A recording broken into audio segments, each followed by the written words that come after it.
forgot to reset that. Hello, everybody. We're back on not painting, crafting nights. Alright, pretty much right where we left off yesterday. And yes, you were first, Demon Slayer. Put that away. I should clear up tools, get those ready. So yesterday we got the base done as far as like how I want it to be with the Wraith Knight arms. Did the wires coming out on this side, and then did the chains and everything to kind of decorate this section here, because this piece is going to go like that over the chains.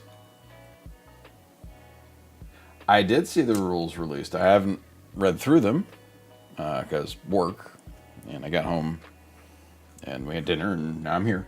But yeah, I did see it. I will be probably listening to some breakdowns while I'm working at the office tomorrow, because it's about time for me to ignore my coworkers for a bit. So I'm going to be doing that. So this plate goes on here. So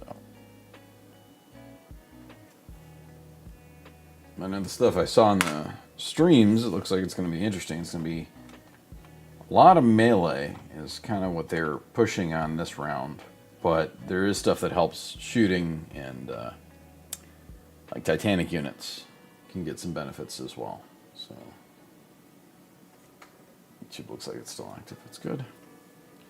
So anyhow, tonight I'm going to work on mostly the knight itself, the body and the chassis. I won't be doing the armor plates on it because I glue those on separately so I can paint them separately. That being said, I am going to be magnetizing this knight like I did with all of them. So I got all my magnetization stuffs next to me. Lots of bits and bobs and thingies, because it is really nice, just the ability to pop off the head. It makes it so much easier to paint. Oops. And then you throw it on the ground. So, and then shield, same thing. It's just easier to paint when it's loose. So, and then I will paint up all the other armor, or not other armor, other weapons. Probably do that off stream mostly. Anywho, I was on this step of the rules. So I got that done. So we finished with step 11. You get bits all over here. I didn't clean this up very well last night. Time for a little vacuum. Oh, yeah. They're burping. They're already starting.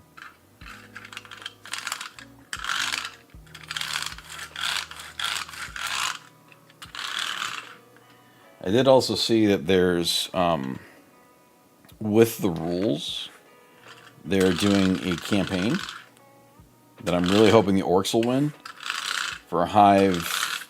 I think the hive's name is Hellmire. But the basically what it is if you're able to get a copy of the Armageddon box, which hopefully they should have large quantities of the Armageddon box, there'll be a card in there that is kind of like an invitation, and that card will use it to sign up with your Warhammer Plus account. So it's a free account you create. Where's the head? There's the head. And you log down games you've played on whether it's for Orcs or Space Marines. And whichever faction like wins the most games, I think every week or so, gets like the stuff sooner. Like if the Orcs dominate, which I really kind of hoping they do, 3742. They'll get their codex first. I mean, all this stuff's going to come out eventually. It's not like, if the Space Marines aren't going to get a codex or something. But if the Orcs end up dominating it, then they'll get their codex first, and the Space Marines will come afterwards. So I'm hoping that the Orcs rock, because I think it'd just be fun. Space Marines dominate so much, and they could just be a blast if it was Orcs this round. There's one more mask. I don't know what I want to use. I want to use... That's the one I want to use, but I think I have one already cut out somewhere.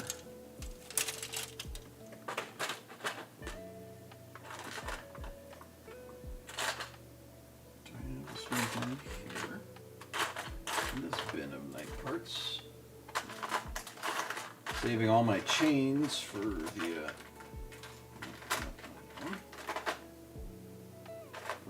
Tyrant, because he doesn't have chains. There it is. That's the mask I want to use. Okay. So anyhow. But yeah, so I'm hoping we'll see what the orcs can pull off a victory. I would love that. Because the YouTuber Crack Duck, who one is hilarious and I enjoy his videos immensely,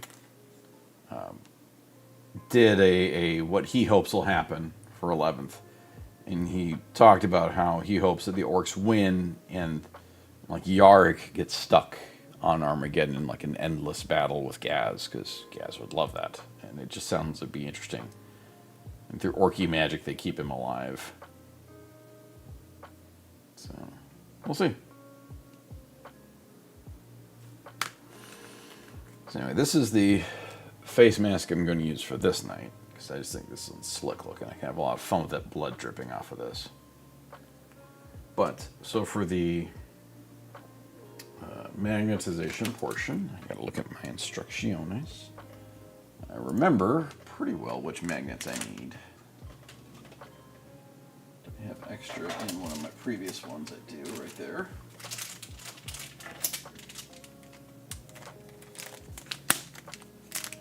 This is the magnet. I need for these, which is the... And unfortunately, because I did not think enough ahead, I didn't magnetize the torso, because I would have had to put the magnet inside of this piece here. And I should have done that. I absolutely should have magnetized the torso. I just haven't done it on any of my knights yet, because I didn't feel a need for it. But this one I should have. Reason being, since this one's so tall, it would help him fit if I could pop the torso off. But, oh well. I be a dumbass and didn't do it right. 2x2s. 2x2s. Yeah, those are the right ones. Okay. So, just go there for a minute. 2x2s. Hang here. So with this, you take this piece here. First, we also need another piece. Goodness gracious. Excuse me. My stomach is wobbly today. Why is it so wobbly? Okay. Ugh. So we take this guy here. Again, I'm using the Magnet Baron no drill kits, which have been worth their absolute weight. Absolutely worth every penny. If you have any vehicles that possibly have additional weapon options, you should look at their no drill kits. If they have one, go for it. The kits are like $50, but I add $50 to the cost of the night, and now I can feel it as 3 nights, or 4 nights in some instances. So, considering each night model's 170 something, 50 is a lot less than 170. So, look at it that way. Especially with the new edition, I haven't seen the point costs aren't yet. So I did notice something interesting about the rules. Something we probably already knew, but didn't really check. I had the terrain lands.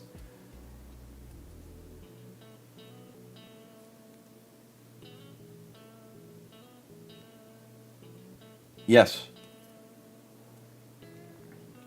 I heard that discussed a little bit, but it wasn't, people weren't sure, so they kind of held off on it. But yeah, it looks like they're actually,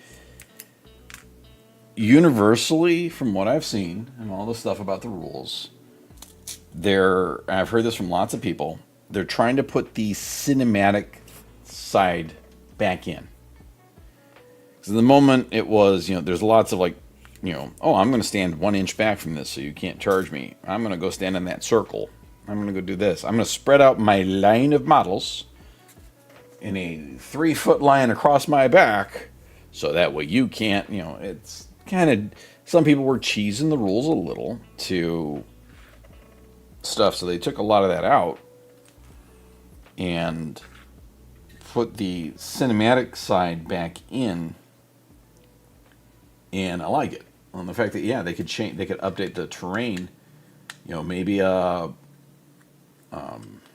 Space Wolves, or there'll be a Space Wolf Codex will come out, and there'll be something on Fenris, and you'll have like a Fenris style of terrain layout for their mission, or something cool like that, or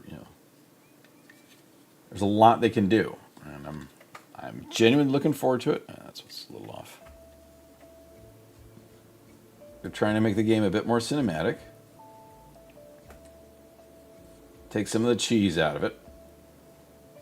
So there's a lot.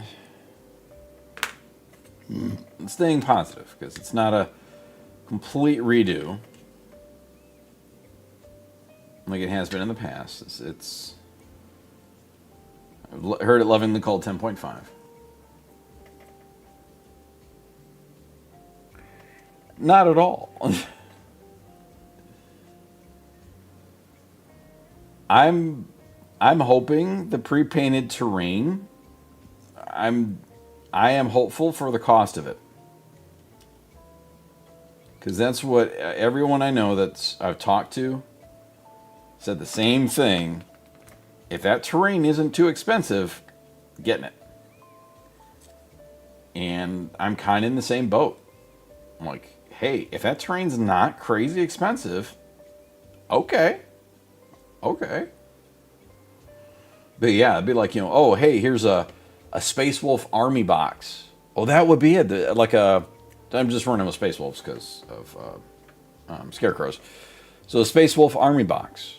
You have a whole Space Wolf battalion battle force in it, and a couple unique pieces of Space Wolf terrain to go with a Space Wolf mission. Ta-da!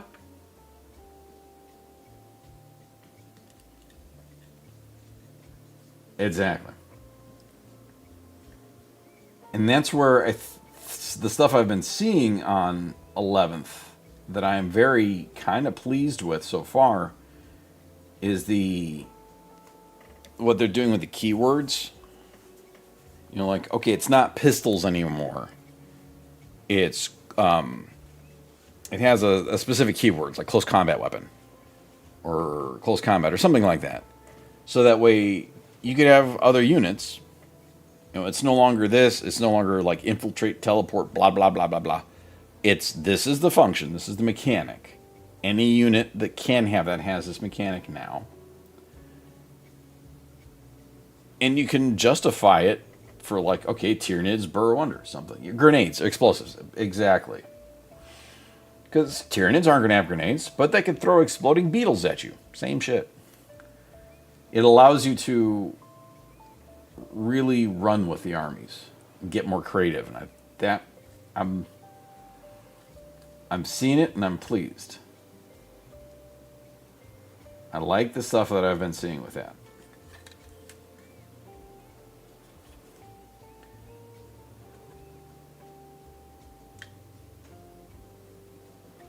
This piece is being a little feisty.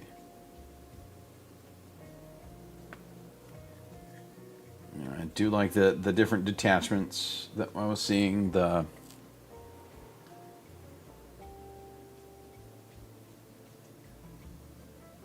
Exactly. And that's where like the unit coherency thing that wasn't known about until those demo games came out, where you have to stay within, every unit has to be within 2 inches of every other model. Every model has to be within 2 inches of every other model, because that absolutely takes you out of the immersion when you've got a string of 20 cultists making a 3-foot line across the back just so you can't infiltrate.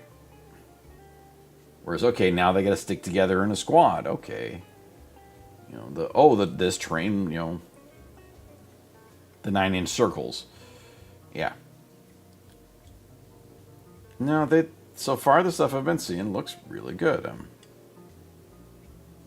They're actively trying to put some fun back in the game. Make it cinematic. Make it a blast. Again. So, I got hopes. I'll be listening to rules breakdowns probably tomorrow during work. Because it's invoice time and I have to ignore everyone and do invoicing. Hold this damn thing until it friggin' sets. There we go. Okay. So anyway, that goes there. So now with the kits, I need my... Don't use the good nippers on this resin stuff.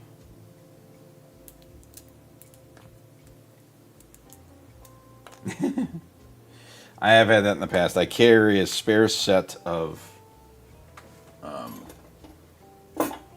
corded earbuds just in case I forget my Bluetooths at home. Doesn't happen much, but it has happened enough. It only takes once. Thankfully, no one calls me on my desk phone, so I can generally ignore that. And when it's invoice time, my boss tells me to, you know, don't ignore everyone around me. Focus on my bills. So anyway.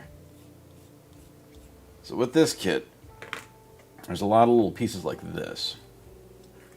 The hardest part of these magnetization kits is making sure you have your magnet polarities lined up. Because you don't want them to repel. So you have to... The way I do that is I take, so like this string of magnets here. Set that down for a moment. Get this other bit off. Actually, let's do this first. Let's clean this up and get the thing that the magnet is going into. Okay, everything's off of that. Then go in the trash. There we go. So magnet bearing folks, look at that. It just fits in fucking perfectly. Always check your fitment, because they did say that sometimes with their 3D printing. I do not. I don't have a resin printer. These folks here, they do a beautiful, they have Magnet Baron has like this whole setup of beautifully printed resin parts that are just as good detail as the regular. And they've engineered it to fit very specifically to the models, like this little guy fits in here, and now it's perfect. So that way you can do a no drill magnetization, which I've used it on all my nights so far, and it's been fantastic. I have a old FDM printer sitting behind me, like the cheapest one you could buy. We did a lot of fun things with it. I've done some bases and stuff, but I never really got into the 3D printing. I know it can be fantastically beneficial, and resin printing is amazing as far as detail work. These leg bits were resin printed that I commissioned for someone to do for me. I found the STLs. I just don't have the space for a resin printer. I don't have anywhere that can vent. It's part of the reason I don't have an airbrush. Like, I physically could put an airbrush paint booth over here. I got nowhere to vent it, nowhere to put it off. So it's like, meh.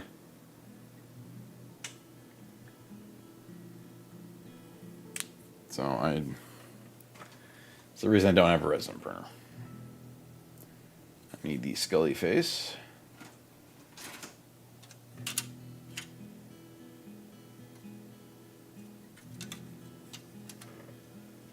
There's the Scully face.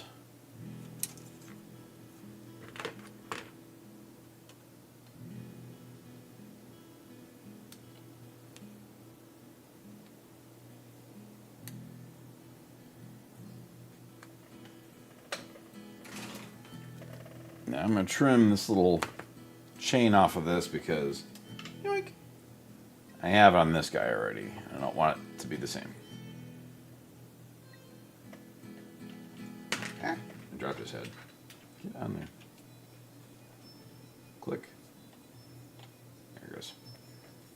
So because I like a little variety, this is going to come off. There you go. Just a little difference. Okay. I don't like that tone in that track. YouTube's still alive. It's good. Didn't freak out again. I've seen a lot of, like, realistically, I did heavily debate picking up some resin printed bits for the Green Knight here.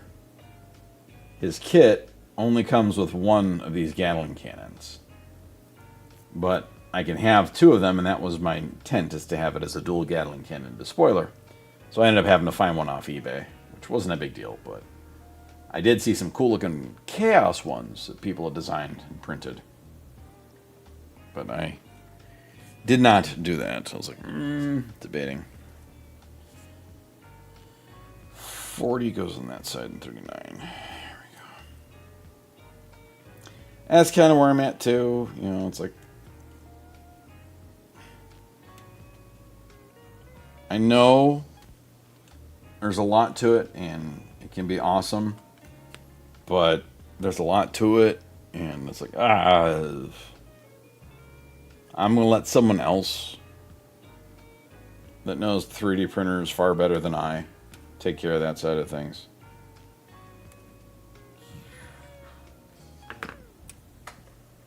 So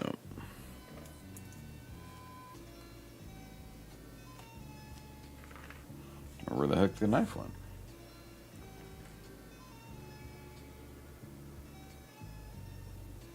Hey, that's not bad at all, actually.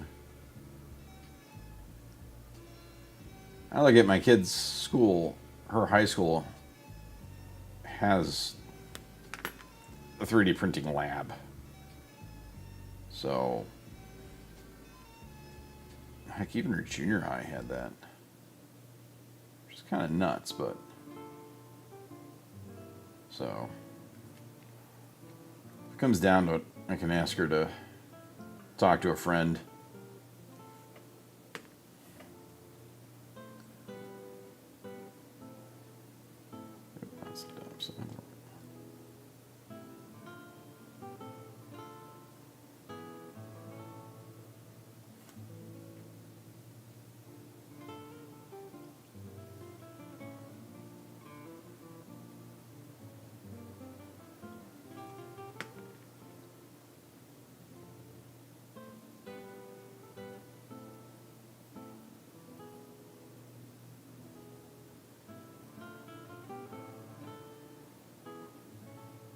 That's a good grant.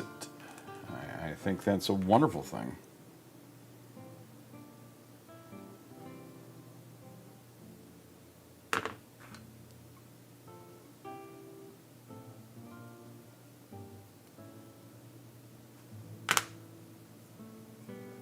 Something should be that the ability to be that creative absolutely should be anywhere.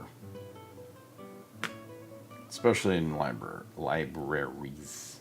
Can't see this. I have a hard time with that word. Alright, so there's that. So now I need to check the fitment of this piece here. And if we zoom on in, we can see that it is not, doesn't fit the greatest. It's close, but there's a little bit of a gap. Actually, not terribly. I think it just was need a little bit of working in. Okay, so we'll do. Scoot the legs back. So unfortunately, resin requires this glue, not the plastic cement. So you can go there.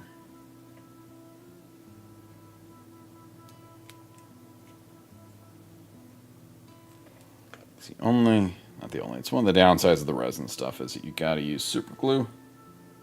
can be a bit more of a pain than plastic cement. I always put my numbers up so I know which way I'm going with things. And squeeze it in there, eliminate the gaps, wipe off excess, stick to my fingers because that's part of it. And we just sit here for a moment. I've used a lot of JB Weld in my life. I have some at work, even though I'm an accountant. I could JB Weld it, but JB Weld adds a bit too much material to it. I have absolutely used JB Weld on many things, including motorcycles. Okay.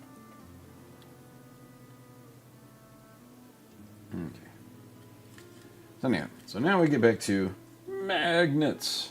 And since I have a metal ring, boop, I can do that. Don't know why I said that, but hey. So anyhow, the way I do this is I keep the string of magnets the way they are. So that way I know that if I were to, this is a little bit of a pain in the butt. If I insert it in that way, you peel it off, stick it there for a moment, grab my plastic. Don't ever JB Weld exhaust it. It smells horrible. Some plastic pliers. And we just smush that all the way in until it's flush. You don't even have to glue these because the friction just holds them in well enough. So now that I've got this string here, attach it on there. So now I know that if I insert the piece this way, the polarity on the magnet will be good. Ta-da! And I take that off, stick that over there, and look, knight head. Doo-doo-doo. Like I'm a knight. Rawr. So what I will do is take a dab of super glue on the top of this, just a little paint right there. And all that does is that kind of secures the magnet into that position. But now I've got magnetized head. So in this, I can, heck, if I wanted to swap out and put the green knight's face on there. Ta-da! Green knight's face. The green knight face goes on green knight. And you can. This guy is going to get this mask.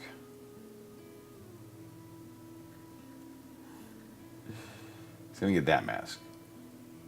Because that one is just cool looking. I dig it. It's kind of all melty. I'll be able to have like what I'm going to do with it. Because this one's mainly going to be my melee knight. I'm going to put this mask on here. And this is going to be... I'm going to get some hot glue and dribble. I'm going to dye it black. Or not dye it black. Dye it red. And dribble it so it looks like it's bleeding hot. The hot glue will be dribbling out. So it looks like it's... I want it to be weeping blood. And like actually have blood like dripping off of it. Blood.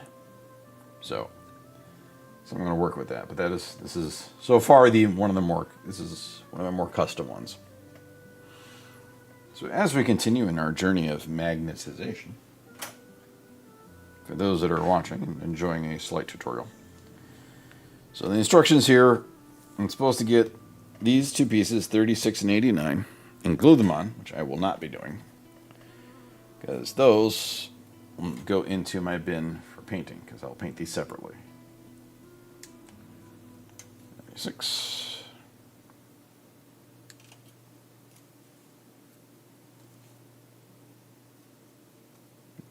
Just gotta clean up the cuts real quick.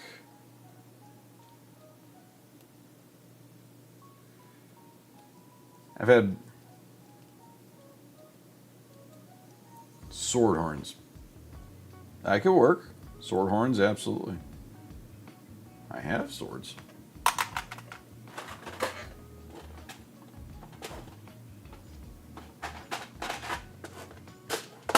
of these as swords. We got some Space Marine power swords.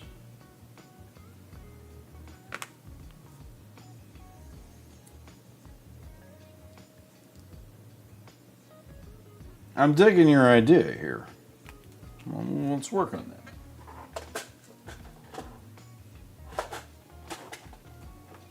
This is a good idea. So anyway, first off, before I lose, because I just got totally distracted. Okay, now I put the piece in there. Good. All right, so let's see, I got lots of bits because I keep all my bits. You could do Space Marine power swords. I got a couple of those. Space Marine swords. Could do I have any Eldar swords? Ooh, actually, don't be sorry. I do have some Eldari power swords, which would work because that is a Wraith Knight is an Eldari unit. I only have one Eldari sword. No, that's a different one. Got that sword.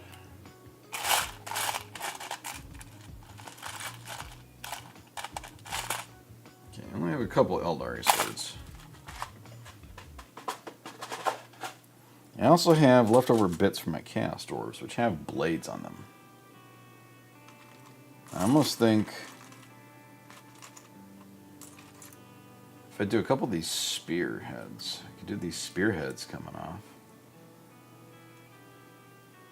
Gouge them up a little bit. Or what would you think of the sword? Instead of we can build on this. I can take the Eldari sword and have it like it's stuck in the knight. You know, it'd be like about here, coming out. Just have it be broken off.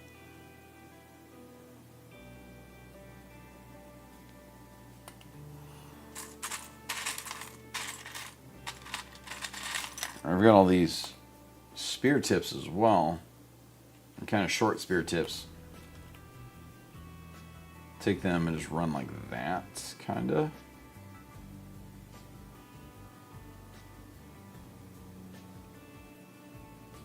Or I could put a giant curve like a rhino horn. Like that one just coming out of the center, coming out like that. That worked. I like that, actually. I clean it off right there. All right, what's wrong with that?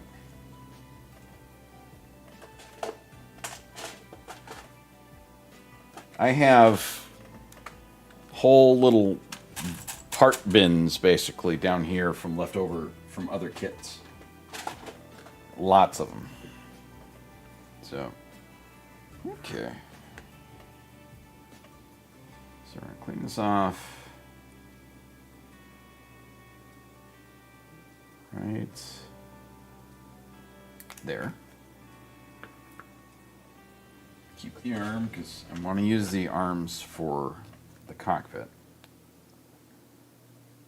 Label makers are absolutely an underappreciated tool. So, okay, let's check the fitment. First off, let's clean this real quick. Okay, that's good there. It's used very live. Okay.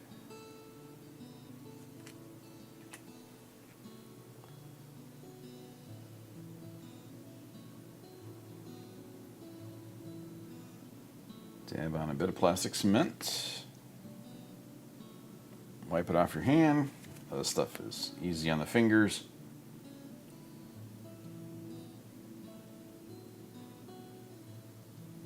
And we'll just hold that there for a moment. This is something, so with the plastic kits that GW is doing, that is a huge improvement over the pewter ones, is the ability to kit bash and do things like that. So now, I dig it. I appreciate the idea, sir.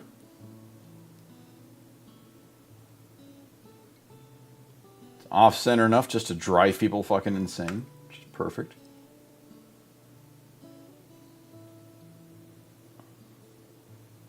Thank you, thank you.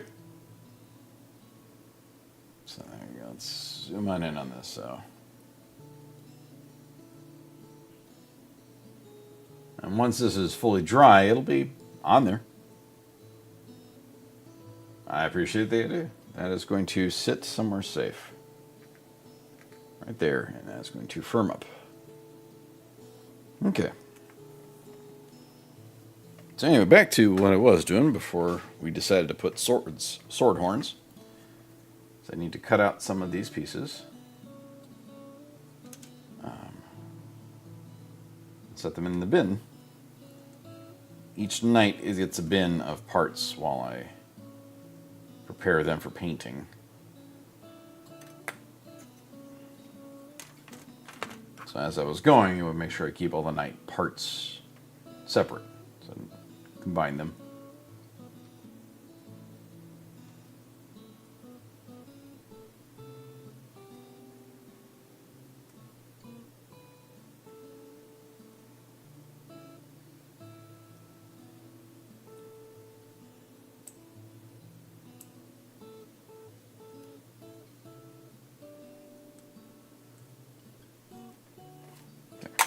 In there. Might as well get these off because I gotta get these in there too.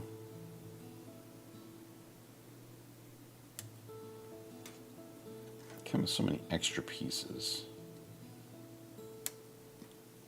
Oh, goodness gracious, man. Chicken is arguing with me. Not sure who's winning either at this point. I hope I will. I mean, I've got that one. I've got the Yark Armageddon coin, but I'm hoping to get the actual Armageddon coin from the box. But I should be able to because you get those for spending $100. Well, the box is $300, so you'll get a coin. Since I shop at the GW store, shouldn't have any problems getting it. And I know that the model of the month, I'm not worried about because it's a lizard person. Which, if I get it, cool. If not, no worries. But ow, fucker, pokey bit.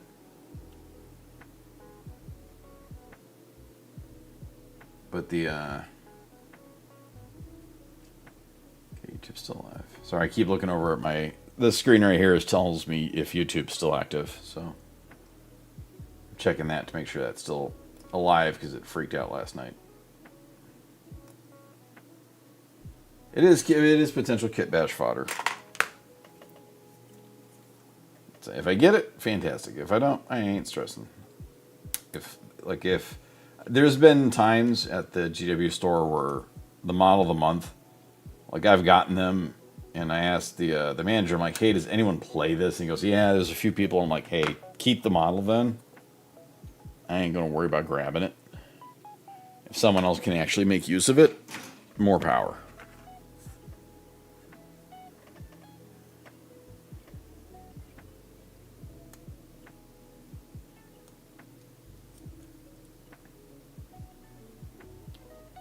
Oh, and I got the Yark coin when I bought Yark. Because, goddamn, this model is good. I don't even play Imperial Guard. I think this is like the only Imperial Guard I have. But it's the man. Gotta have the man.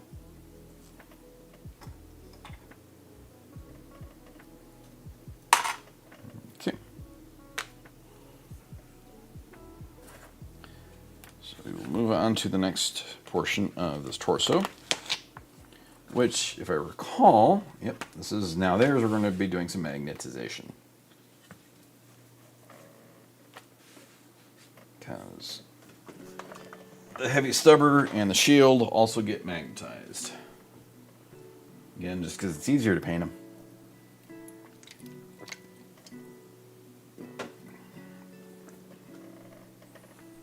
So anyway, Now, for those, you use... I don't even have to look, because I know it's right here. So on this, one variant of this knight can have these like missile pods, which I don't need. But I need this little guy right here.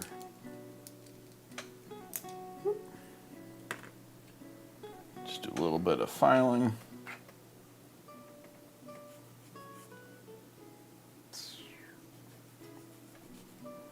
That's probably the only thing that they said is you'll need to do is really file these. Alright. Just a little bit of cleanup filing because there are some bumps from the supports. Okay, so anywho, we need this guy in part number 97, which is... Still zoomed in a bit. 97 is not here.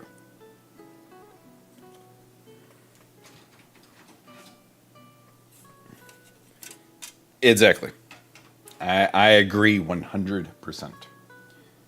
There's 97. And that's why when I saw them, I had saw that they did a no-drill magnetization kit. And I'm like, okay, I want to look at this. So when we saw them at Adepticon, I went to their booth, and they had a knight. I think they had a knight abominant, this guy, out there, fully magnetized so you could play with it and see it. And I was like, sold.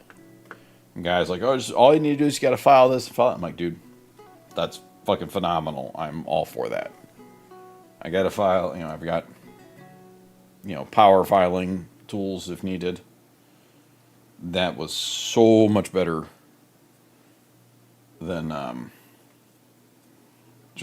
do I want to do, I should do the skulls again.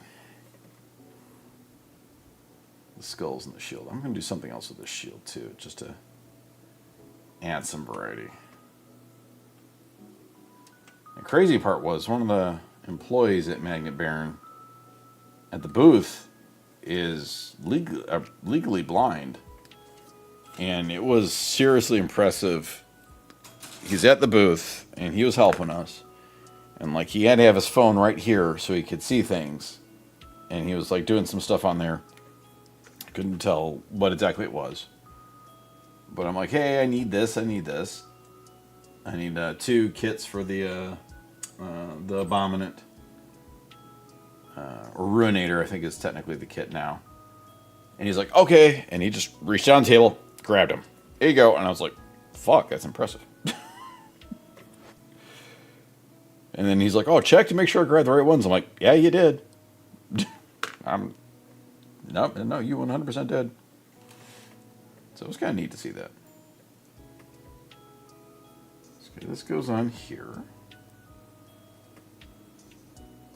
And they were really nice. We were talked a bit, and that's where they're like, make sure you use a file. You're going to need to do this and do this. And it was like you had me sold when I was looking at the kit. And now they're also making magnets for the bases,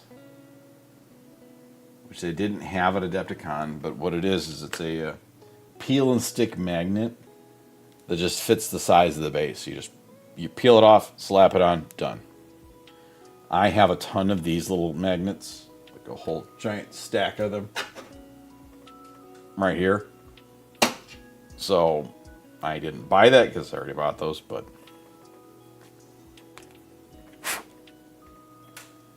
it's a nice thing to have. So, okay, this goes here. And my shield goes in like that. Okay. I'm going to want to add some stuff to this shield. This shield is... I have that shield already on one of the other knights, so I want to variety it up. Like a Mambo number 5. Don't know why that is what popped in my head, but it is.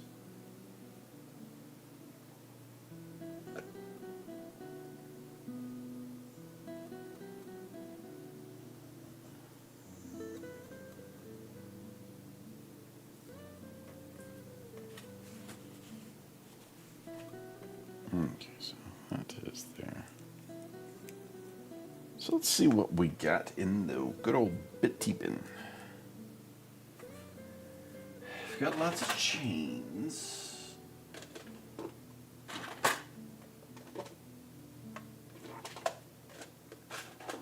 Want to do a bunch of skulls hanging from it. That is tempting.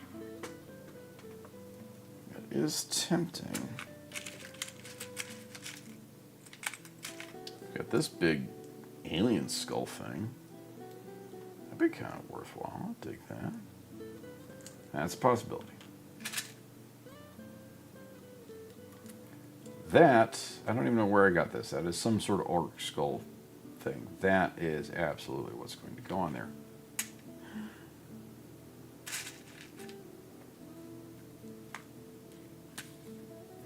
I do have some skulls on chains in one of these bins.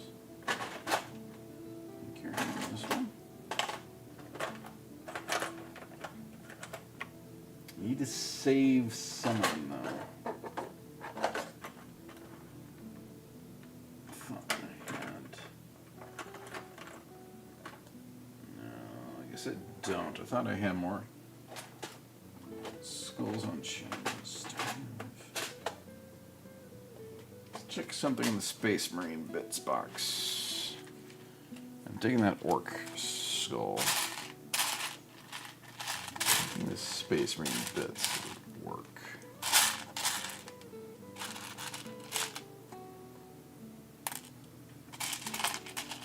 Huh.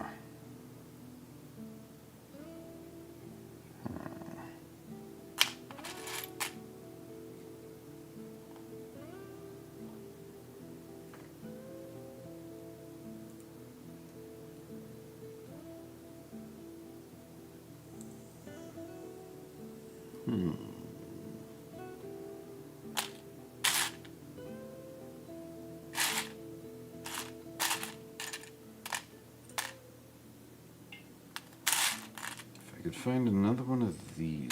I have another one. I don't know if I do. Oh, I've got that one though. Do I have another one of those? Let's see what we got here. We got some parts to work on here. This is why it takes me a while to build my models. It's like, ooh, what do I want to do with this? Ooh, what do I want to do with that? Ooh, that looks shiny and fantastic.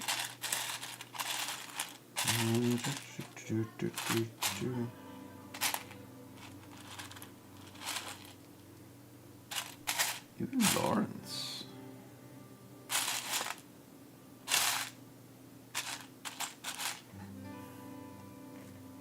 Deathwing shield. Nah.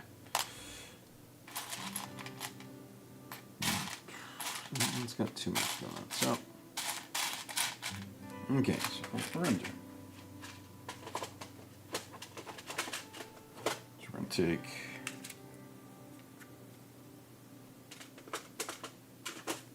Okay, so I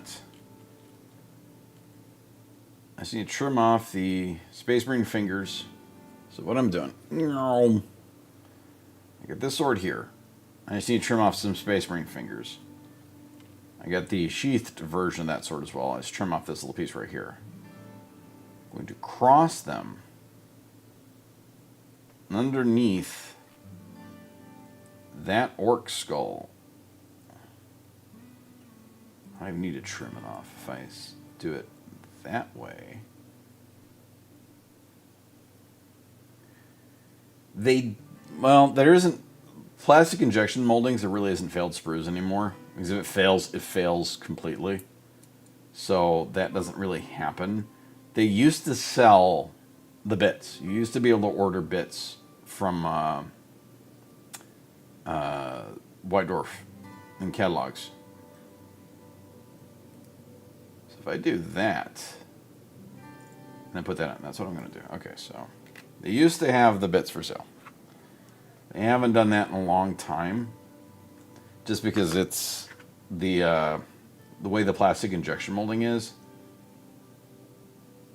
it's not worth it. The way pewter and spin casting worked, it was easy to do the bits. I can tell you this from a very large quantity of personal experience. For a couple of years, I worked at a game company in their miniature department running the spin casting molds. These are models I made out of our molds. So I know that, what tends to work and what doesn't work. So with spin casting and pewter, you have usually a mold of just the part. Like if it's an arm, you'll have a mold that'll make 20 of that arm. So it's really easy to make just the bits. The way that these plastic injection things are, that they're so damn efficient, this contains so many other pieces to make just a bunch of this piece here or that piece there just doesn't work anymore. So it is unfortunately just a kind of nature of the way technology went. So there is no longer the bit side of things is not an easy task anymore. If you ever played Legend of the Five Rings, there's a likely chance I have had something to do with it. If you ever played their miniatures game, Clan War, I 100% made one of the miniatures you have.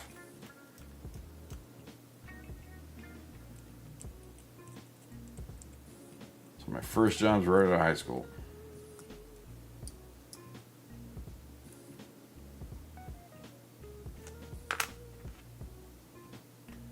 Occasionally you'll see a guy in the stream by the name of See You at the Ravine. That's my friend Eli. Him and I worked together at that company. I kind of got him the job there. It was so stupid. It was hilarious. My job interview was talking games with one of the production managers for like an hour. And then when I went back to the game shop, I told them that I got the job. Eli said, "Hey, do you think they'll hire?" So I called the manager back and asked, and she's like, "Bring him." And that was his job interview. He just came with me, and that was that.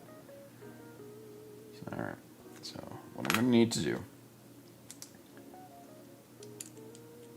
is check the spacing. Okay, so we're going to do this in the layers, like an onion. First, we're going to nip off some of these Space Marine fingers.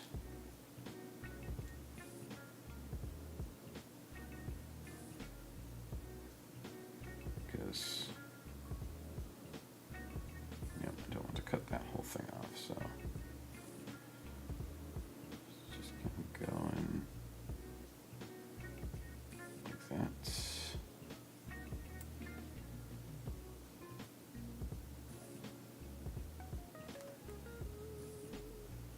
Let's see if I can keep this as intact as possible. Okay, good enough.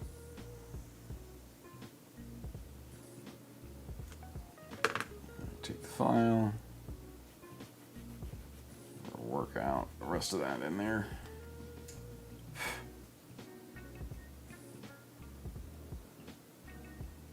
Let's grab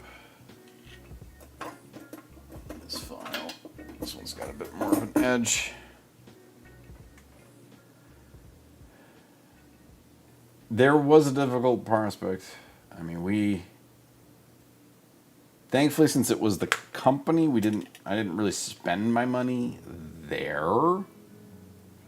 But it was a minimum wage job working in a hellish environment that it was sad because the game failed and we got laid off, and that was very sad.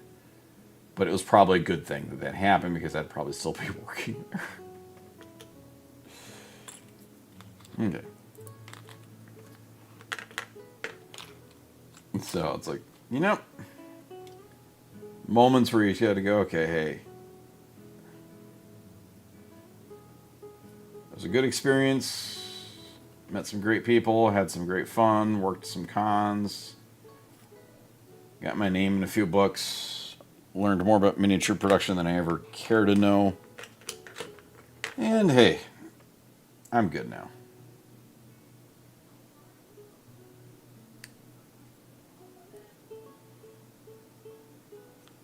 So we take that. So we've got this one's got to go there, and this one that side. So we're going to do it like that.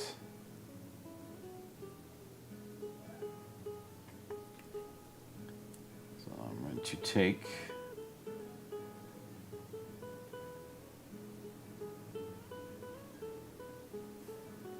Eesh.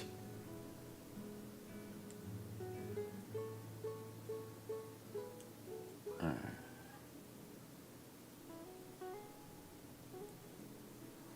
And this is an instance where I'm going to use some magic green stuff. Because I could glue it, but it's just going to get messy. But I'm pumped. Oh, that's beautiful Megaform. I would love if I had my own font. It'd be the bullshit font.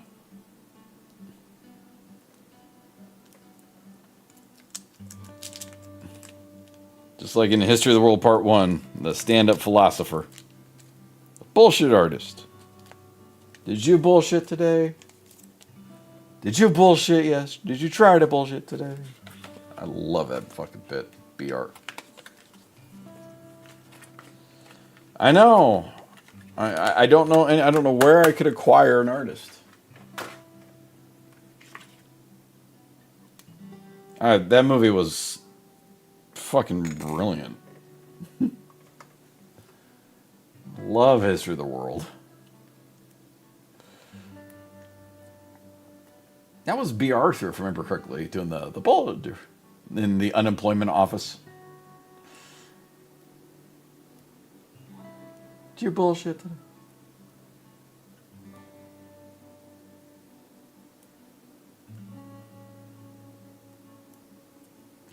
There's so much good casting in that movie. It'll take a miracle.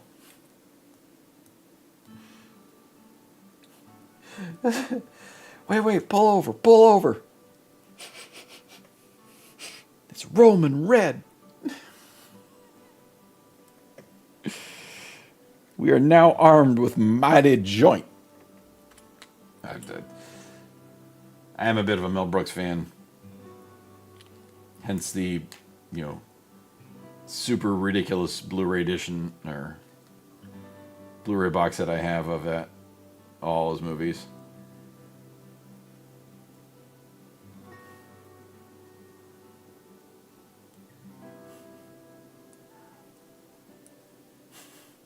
Judas, try the malt wine.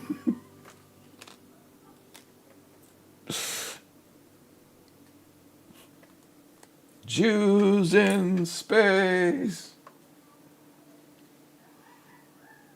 We're Jews. We're Jews in space. Something, Hebrew race. History of the World Part 1 for anyone that doesn't know what I'm talking about.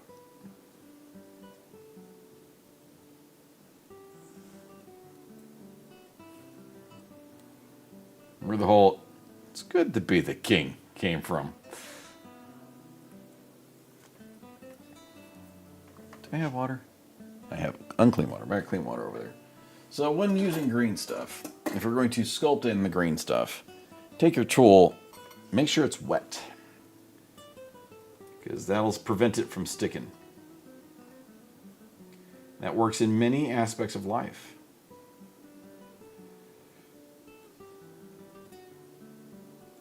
Don't want to go into it dry. It's just gonna be it's gonna be a bad time.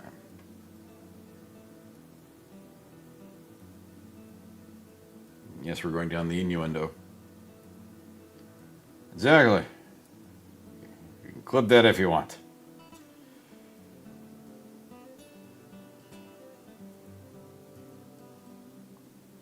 I've been doing Megaform.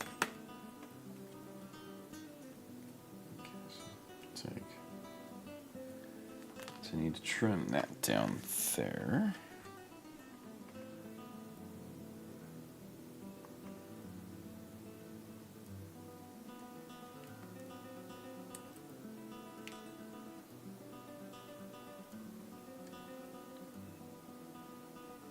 Well, that's good.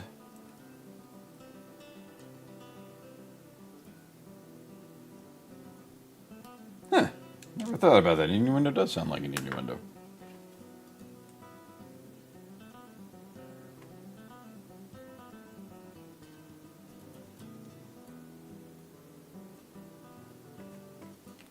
Take a little bit more of this green stuff. We're going to run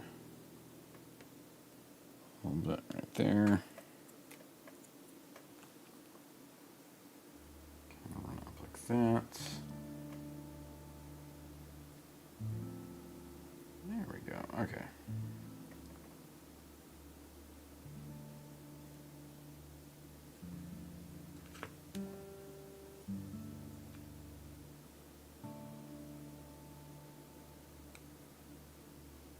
The best part is all this green stuff I can literally just paint it up as blood, and it will look fine and go with the night, the theme of the night. So it's like a bloody mass that's holding it together. Thank you for the cling. Hello, Sandras. How you doing? Appreciate you clinging me. All right. So there is the shield for this night. A little more even on the crossing.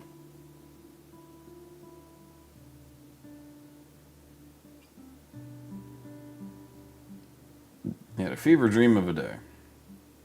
Good fever dream or bad fever dream? Because it can kind of be both. Hopefully it was a good one.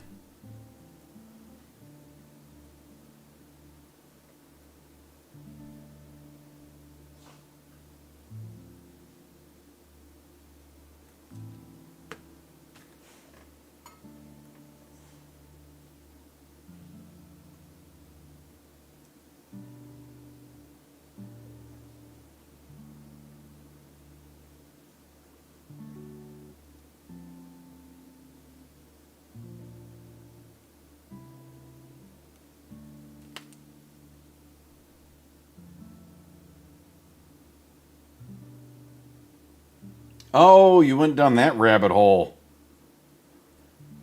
Yeah, I've been sort of keeping on top of that. It gets way worse the more you read into it. Every bit about it just keeps getting worse, and like it got worse today. The bricks and minifigs craziness.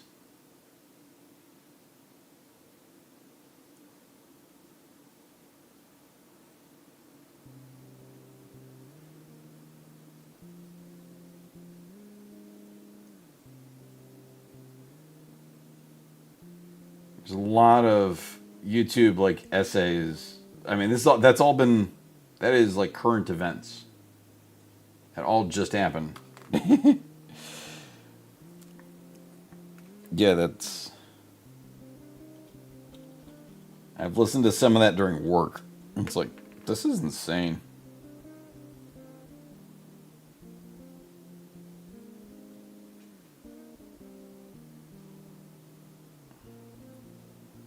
The weird videos that the police department put out to defend themselves, and it's just nuts. And then the fact that they swatted the guy who was reporting on it and then wouldn't admit that they did it wrong. It's every bit of that is an absolute nutty fucking thing. Okay. So there is the. So this is what the shield looks like normally. Wait for this to focus. Come on, you can do it. Camera. There we go. So this is the painted one. Is what the shield looks like normally, and there is what we did to it. We used cross swords and a skull. The green stuff. I will, once that green stuff is more set, I'm going to glue additional skulls in there to kind of hide the gap and fill it in. So I'll put some like a handful of skulls here on this side and on that side, but I need to let the green stuff set first. So, but I think that is pretty unique. Gives us more.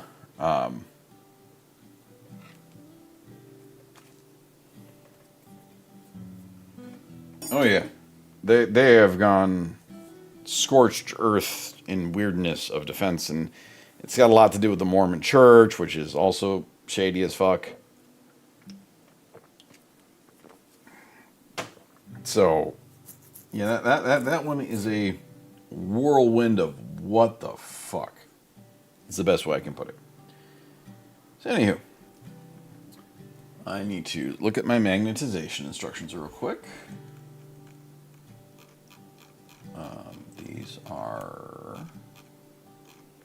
Those are the shoulders side. I don't need that. I need.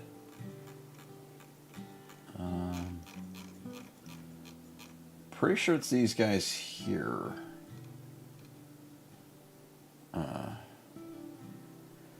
Just a Megaform. If you search up bricks and minifigs, BAM from Utah.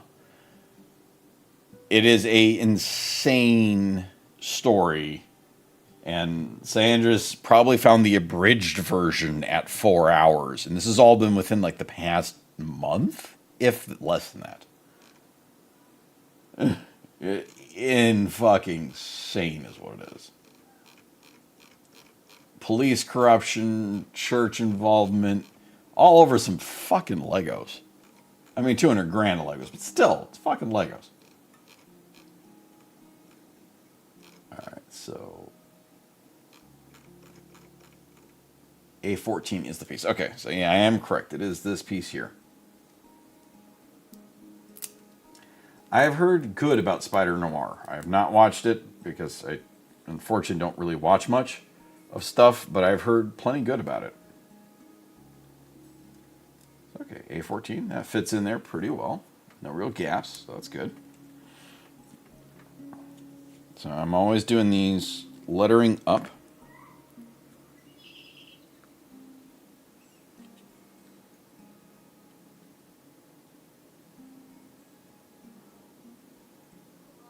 So you put down the super glue, stick that on there, give it a bit of a squeeze so it sits properly, and then, whew. All right, Sandras, thank you for stopping by. And I will catch you on another one, sir.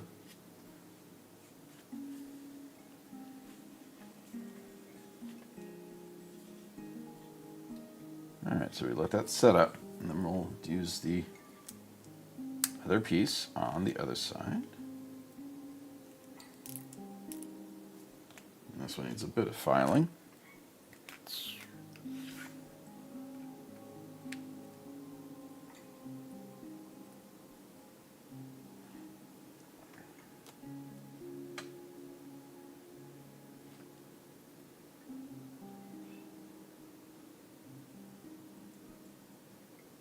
Nah.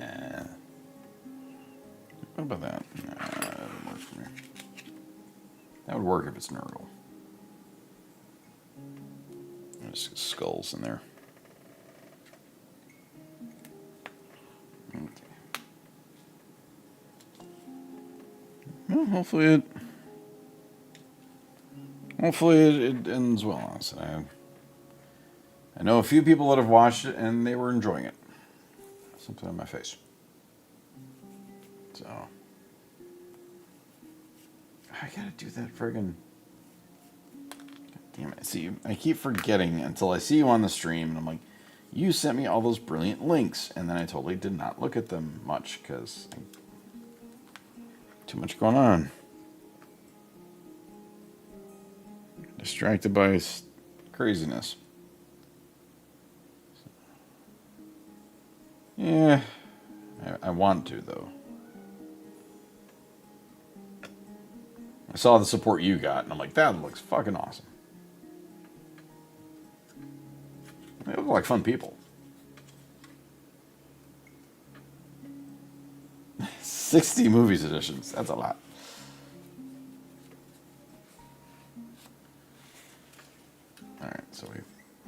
So what we're doing is we glue in these resin bits from the magnet bearing kit.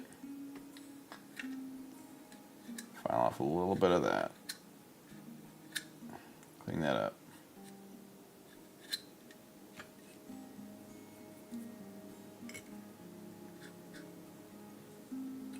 So, and then we go. Because actually what I'll do though is I will assemble the gun that goes on the other side. So 102, 103, 100, and 102. Ducky! My wife says hello.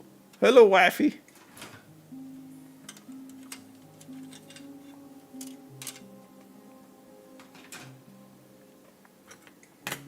Did she show you pictures of her garden, Ducky?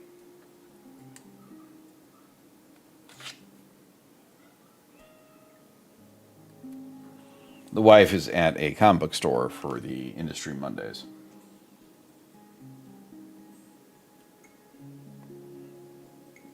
That is pretty fair, Microform. Yeah. I cannot disagree with you. 102.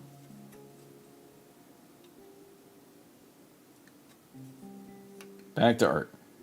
Okay, thank you for stopping by.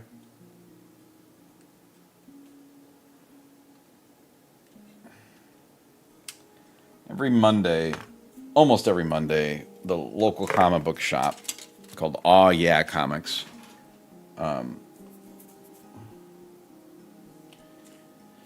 has an industry thing where they have comic book creators that are local stop by and hang out and chat and draw and stuff. And public can come in and talk to them and talk to folks about being in the comic book industry. So my wife absolutely enjoys going. She had a pretty stellar day today with our garden getting finished. So she was very excited to go. So I told her to go.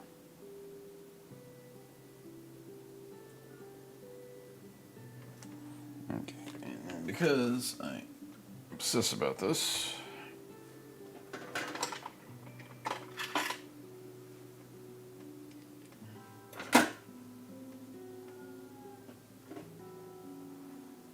is that the right size? I'd like to drill out the barrels of the guns because it just adds a nice step to it that I think looks good. First we do a little bit of a kind of like a punch, and we're going to put the point of the blade away from my elbow. And then try and control this best I can. I don't have to drill the whole length of it, just enough. Or I can put a bit of black paint in there.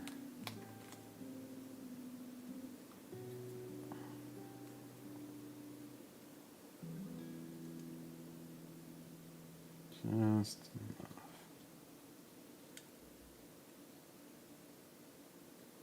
A little bit more on this side.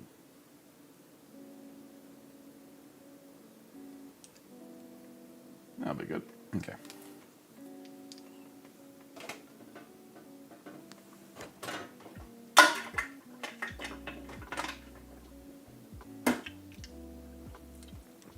There we go. Okay, so the 102 goes.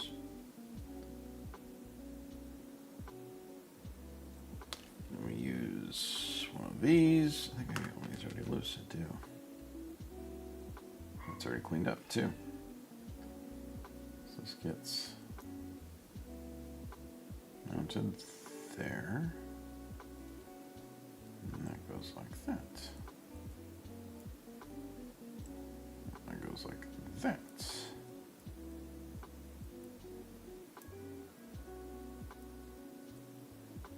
There's a notch on the top. It seems a little off. Okay, well, take this, we're going to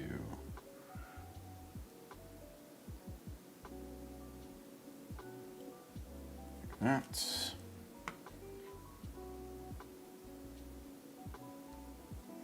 First, then we need that guy. Don't need that much glue, just a bit. There, there. So then this can get on there. That, and this goes. Oof, up like that. I'll hit the button in a moment.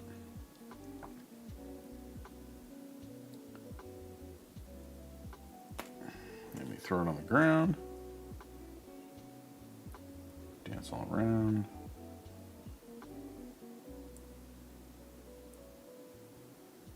And we take a bit there, just put a dab right there. Dab. Actually, on the back would be a good spot. Okay.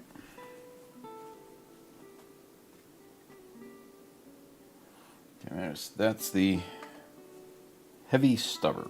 That's the name of that gun. So the reason we did the Heavy Stubber is now we can take our magnets and we're going to let's do this.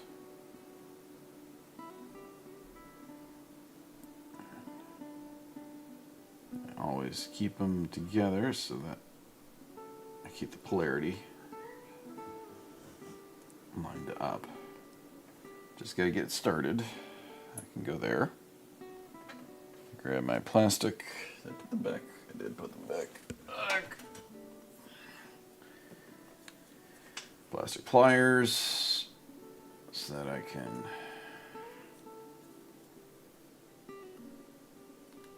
break it a little bit. I have to do this a different way.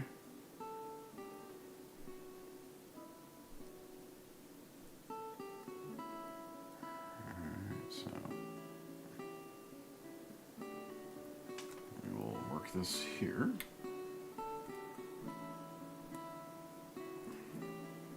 Okay, there we go. So, all right, now we get the magnet in, situated. So, perfect. Resists. Clicky. I'm going to insert magnet into that. This. Keeping the string together so I know that I'm not reversing polarities. And then you drop it, and then you have to figure out your polarity again.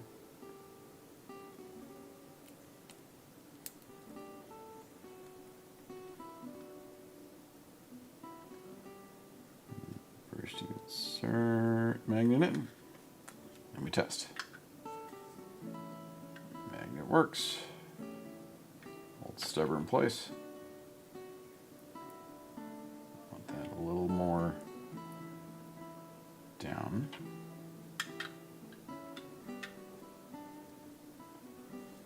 And that'll work over here.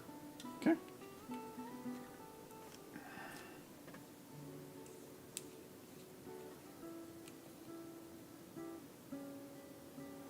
Just take a tiny paint of glue across the top to secure the magnet in its spot.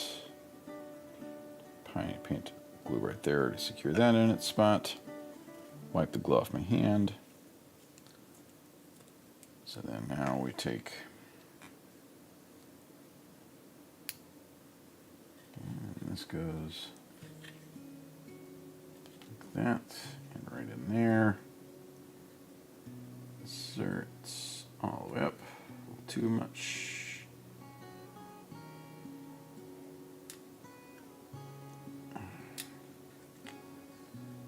Push something out a little bit. Put too much in there. Push it kind of through. There we go. Take your row of magnets. That. And just kind of plastic pliers. Alrighty. Check my stubber. Beautiful. Okay, so we take a tiny bit of glue, go across the back of the magnet, just like that, just to give it a little extra security. I'll zoom in a little bit. Last magnet to do is this one. So we take our magnets. Oh, that's backwards. That's the way they need to go. And put it in.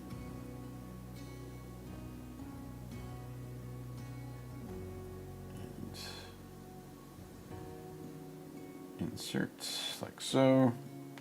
Test while it's still there. Perfect.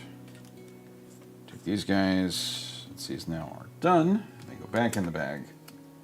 That way nobody eats the tiny 2mm by 2mm magnets. Because they might be tasty. I don't know. I don't want to test that. So now I can just do it there. Give it a little push. Alright, so now click, click, click. And that is a magnetized top portion. Next will be doing these arms. And building them up, but so there we go.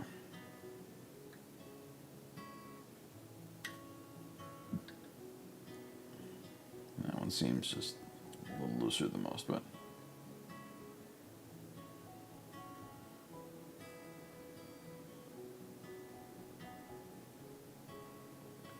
that was a little loose. I need to file that down a little bit. Okay, so let's take that off because that still needs to set. That one's done for the most part. Plastic pliers, go back, take a drink because we were thirsty.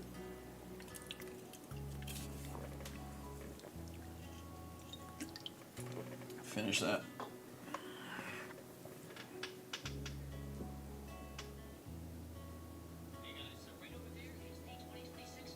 Come on. Check phone for something real fast because that's being weird.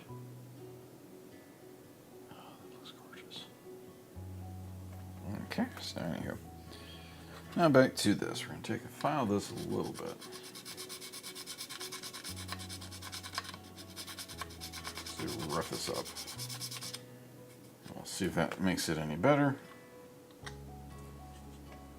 Oh yeah. There we go. Now it's not wobbly at the slightest. Okay. What's up, Eli? Okay, we're done with the green stuff for the most part. Could do chains, but I think I kind of want to do skulls. Yeah, I want to do the skulls. I want to save the chains for other stuff. Alrighty. So, we got that done. Cahoon is whining. Why is Cahoon whining?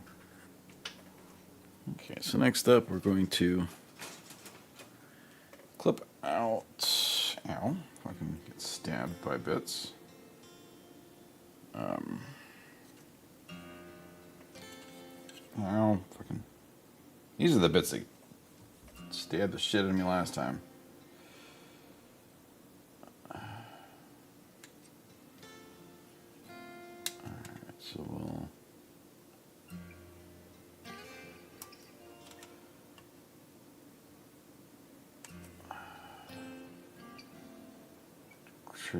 Flip this out.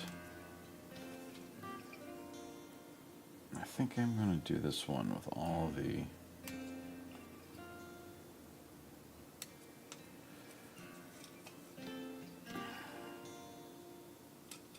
I still need to figure out where to put the blood letter for this one as well.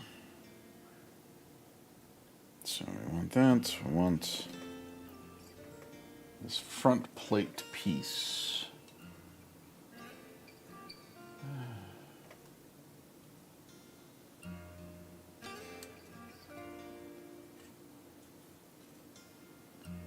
The attitude is part of him being a husky.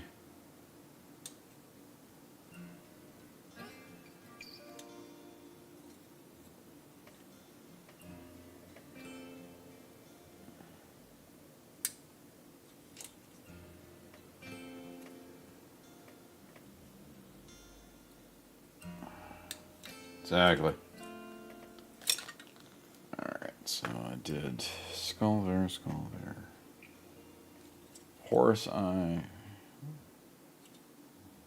Let's do skull on this. Tech Attacks rated your channel with 7 viewers. Hello there, Tech Attacks. Well, thank you for the raid. Throwing things. I am slowly chugging away. Got to raid and run, take care of my lurkers. I will absolutely take care of your lurkers. Howdy, lurkers. Welcome to my channel. I am a Warhammer nut. Right now I'm working on a Chaos Knight. Chaos Knights are very customized. Like the War Dog Carnivore sitting on the turnstile. Shout out was absolutely given a Tech Tax. I love modifying them up. Like this one is lovingly named Snackers because he's got a snack. So I craft and paint and model. My most recent completion was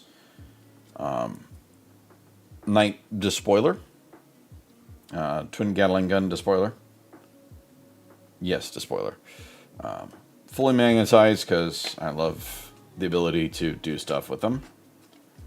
And right now I'm working on what will be a Knight Rampager. Mostly. But he is also going to be fully magnetized. So we're in the process.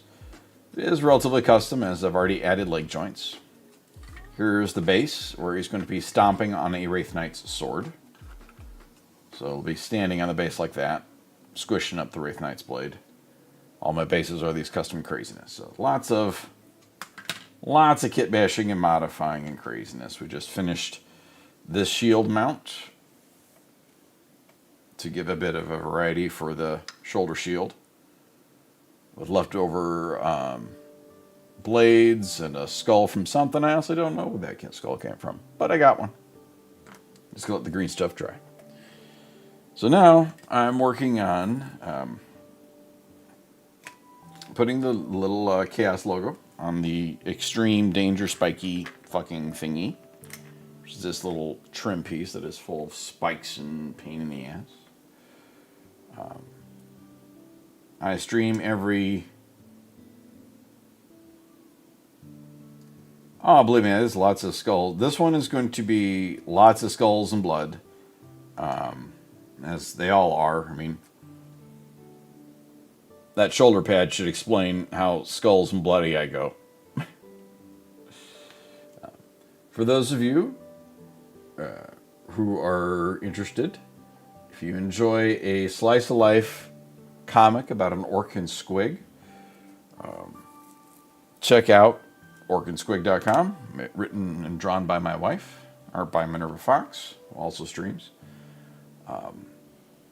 The daily life of an orc and his pet Squig. Squig is mostly inspired by that dog and her inability to be normal. And how is that a comfortable sleeping position, Lula?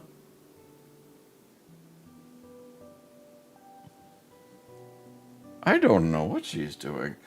That is the inspiration for Squig. Right there. But hit me, Demon Slayer. I'm all for ideas. I've already used the sword horn for the mask on this guy. I'm all for random ideas and how to do what you'd like to see.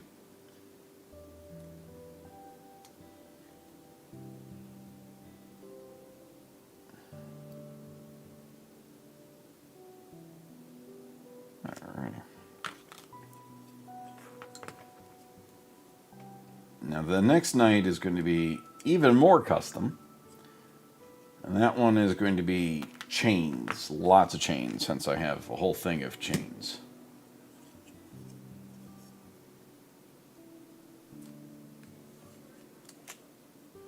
You mean like that right there? what I did with this. That is a spike I glued onto it, and I put a Knight's mask through it. But no, that is a solid idea, and yeah, I could absolutely work a bit with that.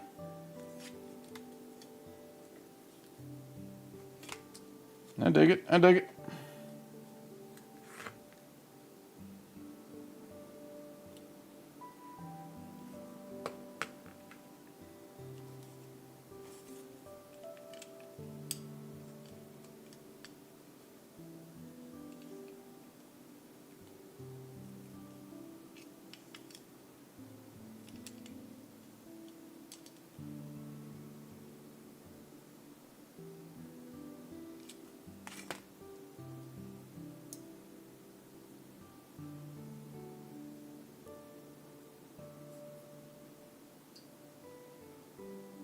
And I might even have something that can make that work, like a pre-done one.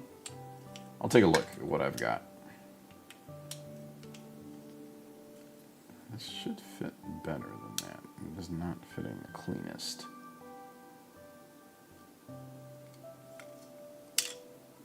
Pop on enough though.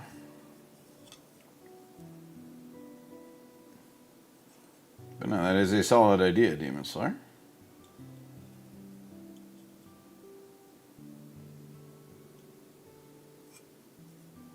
Oh, that's why that was being feisty.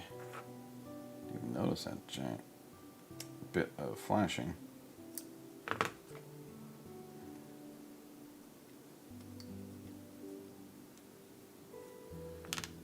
Alright, I'll make that a bit better now. So let's just, oh yeah, it's 100% better. If it doesn't fit right, check to see if you clean the damn thing. So alright, so now I do that.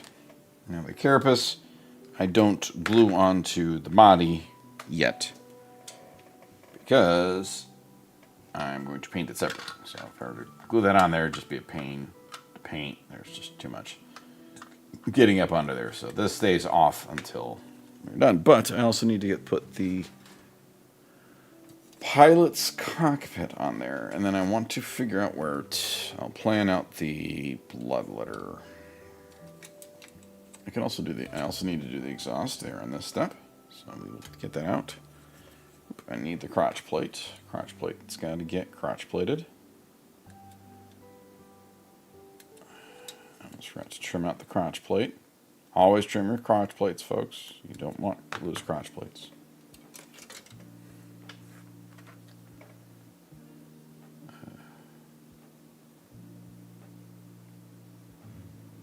These crotch plates are no fun.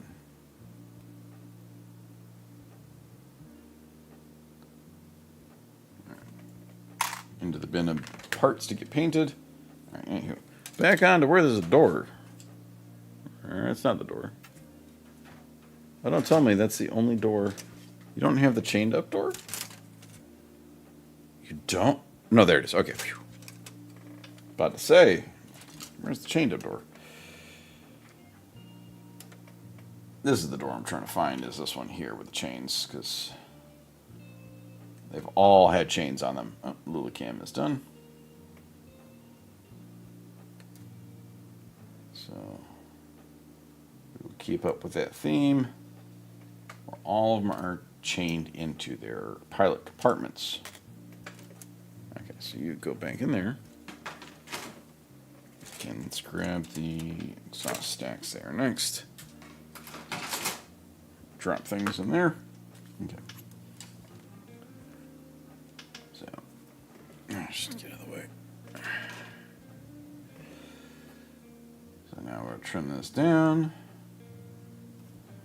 We'll be doing more magnetization in a moment, because once I get onto the arms, now they have, the kit comes with a way to magnetize the shoulder joints themselves, but I don't see a need.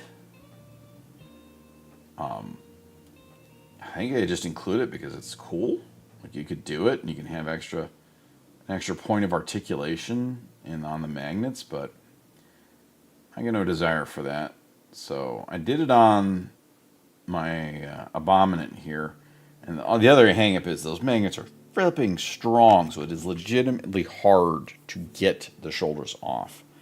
So this guy here, like, what I'm talking about is up there. This thing here, I could pull this off. It's really, really hard, and I don't want to because it's magnetized, but I don't need to because the gun's magnetized. And then you drop it. But there you go. The weapons are magnetized, so if I need to swap out his weapons, that's an easy thing to do. Alright. And because of that, when I did the spoiler here, I just glued on these shoulder joints. I didn't bother. These ones up here, I didn't bother magnetizing them because it's just unneeded. I feel. Someone might have a need for it. I don't. It's for me. Okay. So that is a little not fitting well because of a piece of flashing right there. Just said this. If it doesn't fit, check to make sure you trimmed it. That's the truth. If it doesn't fit, make sure you trimmed it up. So if anybody is, any of the lurkers wants to talk or tell me what faction they enjoy, or if they watched any of the cool videos, like the giant release, or read any of the rules, because I haven't really gotten into the rules yet. I mean, I listened to some of the breakdowns, but I'll listen to more and probably tomorrow shoot through them during work. Alright, so there we go. Okay, so no, it doesn't. So let's glue on the cockpit door. Just a thin layer of that. Then we do deep, deep, deep, deep, deep.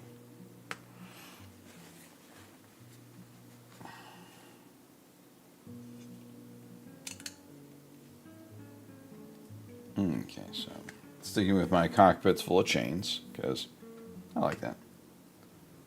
Alright, so now we're good on that. So then, now for that one I did the bloodletter coming out of the top. Do I want to do the bloodletter on a shoulder pad for this one? Or do I want to do 2 bloodletters? I think I want to do 2, because I have a whole box of bloodletters behind me. I need to do 3. So I've got 1, 2, 3 here. I can take these 2 bodies. Do I have enough heads? Let's count them up. Okay, I got 2 normal heads. Perfect. 3 normal heads. Nice. I keep seeing a white hair. So one of these beard hairs is sticking out. Alright, so I can do 2 normal heads. 2 there. Use this banner bearer. And then make... Because I'm going to be doing... I don't see the musician's arms. Oh, there it is. So I take that banner bearer. And then I've got 2 more for... the 2 more war dogs I got to build, and then banner bearer, musician.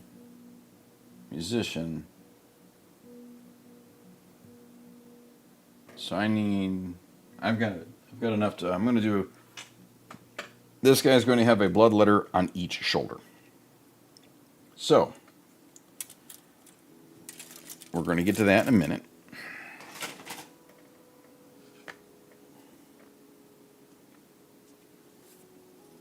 My face is itchy for some reason. Okay, so it's going to have a bloodletter on each shoulder. So that is going to require some more green stuff. We'll get there when we get there. Let's finish working on the technical stuff first. There are lots of tall spikes. And I'm thinking of doing lots of these tall spikes with the skulls, just like Demon Slayer suggested. and then the bloodletter in each shoulder. So 27 and 28, I think is what we'll end up doing. So we're going to do 2 bloodletters. This is the melee, because this one's going to be mostly fielded as the melee knight, the rampager. I can, thanks to the magnets, swap out the weapons if I need to do it as a desecrator and give him a cannon. But most one's going to be almost always a rampager, because everyone at the bar getting tipsy. I'm not at my bar. I'm upstairs. My bar is in my basement.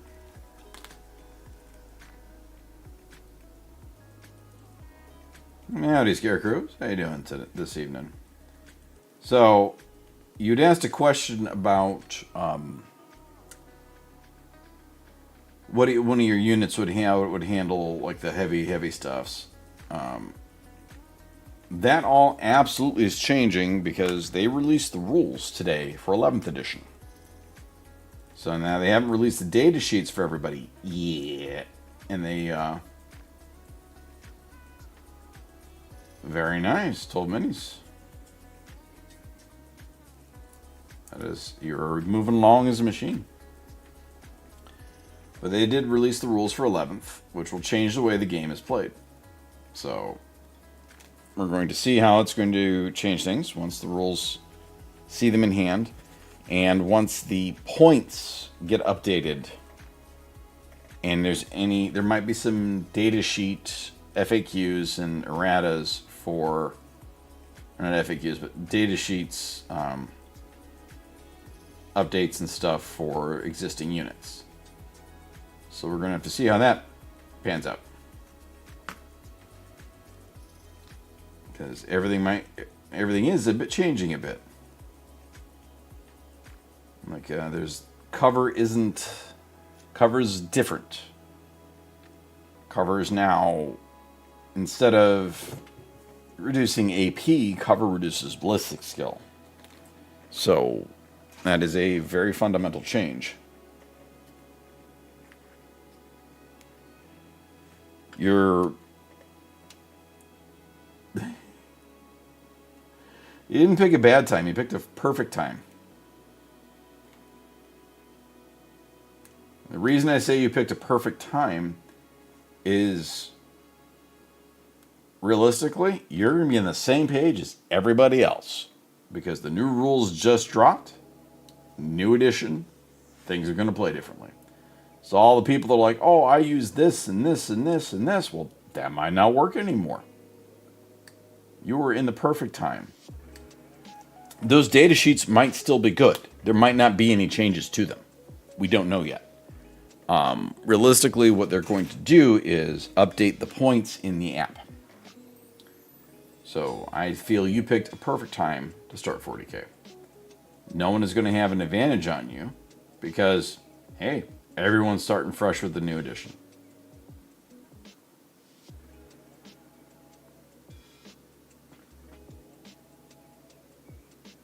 And honestly, they have supported and pushed this edition so much recently and so much more than they did for 10th edition or any of the ones prior, realistically. So you're going to find so many more brand new people and get lots and learn the rules with folks as you go. About 2 rounds for buddies who've been playing for a while. Oh, that ain't changing. You're still going to be able to use transports. A Rhino is a universal marine transport. Your guys will absolutely still be able to use Rhinos. And there's going to be some more benefits to using a Rhino. So, the embarking and disembarking. Rhino's a solid little tank.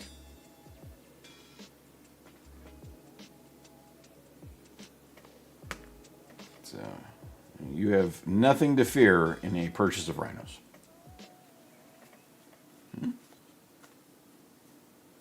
Space Wolves can, of course, Space Wolf intercessors can use rhinos. And that's the thing. It's apparently not by whose decision. Because it literally just changed today. So what, like, oh, it might not be a great tank. Well, that could very well change. You can absolutely use, and Space Wolves can use rhinos. I don't think Terminators can, but I don't think Terminators can use it. I think any Terminator can only use Land Raiders, really. As far as vehicular transports, they're too big. Okay, it's better. So, I think the Blood Claws can use a rhino.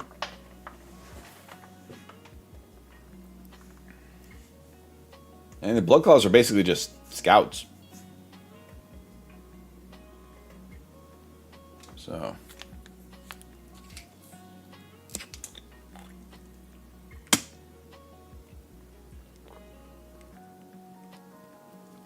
Oh, that's good. All right.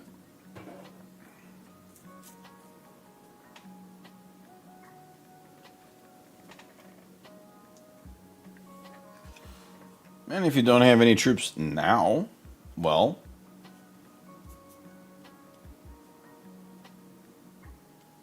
yeah, there's that too. Yeah, you can be hardcore. I might have to mute in a moment, depending on how much noise animal makes. Anywho, so okay. So I'm going to work on the more spiker bits. Ow, fucker. In a minute. Because I'm going to work on the magnetization for the shoulders. Not the shoulders, but these guys here. Okay, so what we do first is we set you in the box so I don't lose you. So, okay. So for this kit, you've got these pieces here. Which is, it says Chaos Medium Knight Arms. And there's Wifey. There's Happy Dog. So we're going to peel off some of the supports and try to see if we can do this without trimming it, but this one's been a little feisty, so now get the clippers. And trim that down a bit. Good. You're releasing it. You're not releasing it. You a happy puppy, Lula? How did it look outside? Very nice. We need the I like the idea of the lights. Okay. The pathway lights. Yeah. Yeah. All right. And go take a shower. Okay. So, okay, so here's this piece. Now this piece depending on the casting of it, might require some grinding. Because one of the other ones I got did require some grinding. See, that one came right out, so. The other one one of the other kits I got did require some grinding on that piece. But yeah, I wouldn't stress too much, Wolfen. Or not Wolfen. Scarecrows. I'm thinking Wolfen. Talk about Wolfen. You'll be able to use rhinos. I wouldn't worry too much about that. They're a mainstay Space Marine tank.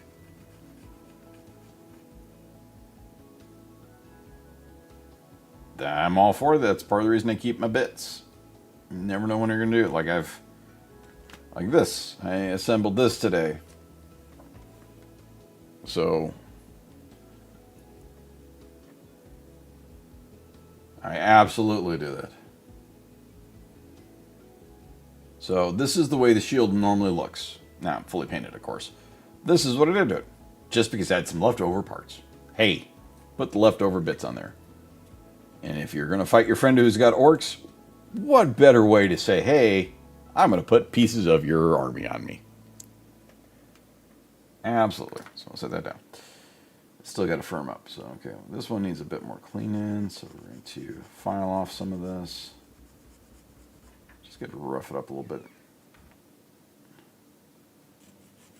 And this part I'm not too terribly worried about how it looks because you don't see them. So anyway, now we get to the, not that piece, this one. Get to this sprue here. Skip that one. It's got weird lyrics. Drives me up the wall. Okay. So we take 98 and 99. 98 and 99 are the ones that go together. So we take that. Take that. Take that.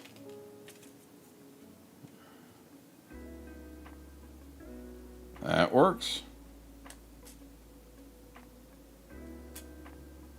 That. I'm all for the magnetization of stuff for use. It's part of what I'm doing right now with this kit. Part of why it takes me so long to build this one model is that I'm doing, well, there's lots of custom stuff to it, but hey, the magnetization makes, it allows me to use this model as multiple. The magnetization in this guy, I'll be able to field him as a desecrator or a rampager. So for 50 bucks, which is how much the no drill kit cost, I think it was around there, I saved myself 175, 180, 195, depending where you buy your knights from.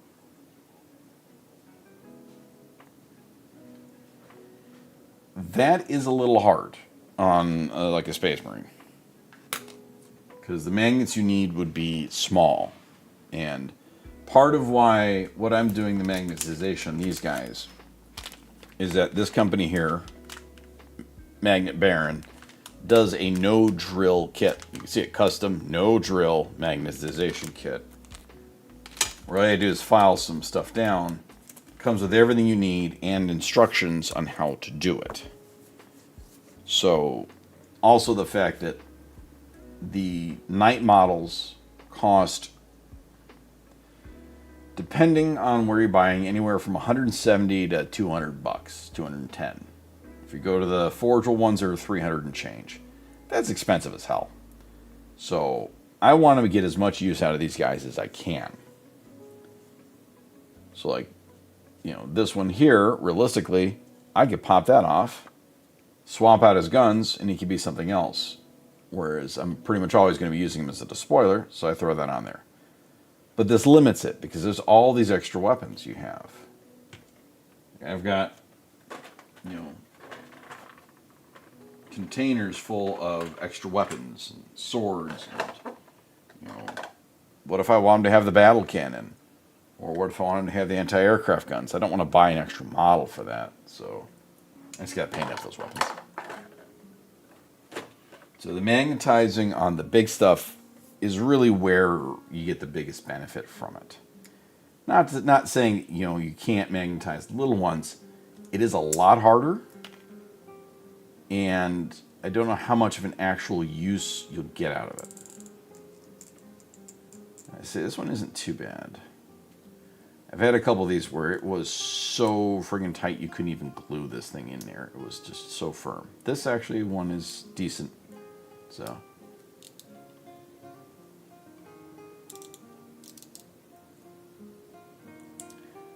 I always thought that Bjorn's like sarcophagus and case was different, but I could be wrong. I could very well be wrong. I thought it was more unique for Bjorn. And I kind of forgot the Murderfang is the Dreadnought, so that actually makes more sense. And it might be worthwhile to take a look and see if they have a Venerable Dreadnought magnetization kit. Because if they got one that's has everything you need, there's nothing wrong with that. And I'm all for supporting a small company.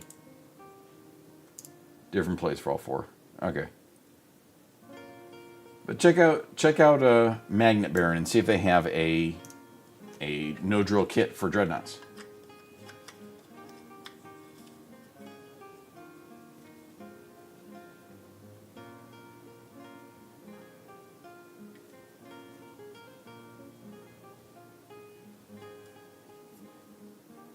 I guess I could, like, if I wanted to rotate that, but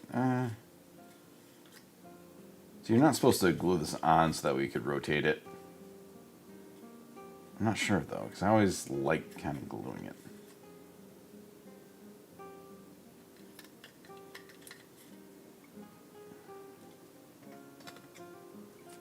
So it's going to be like this.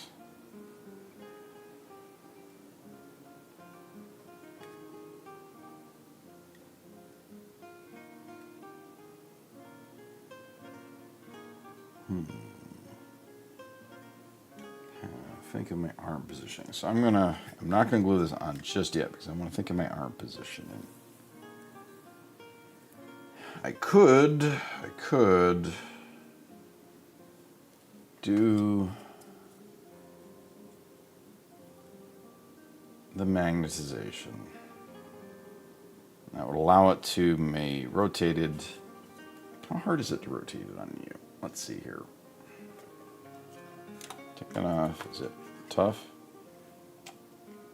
It's actually not bad.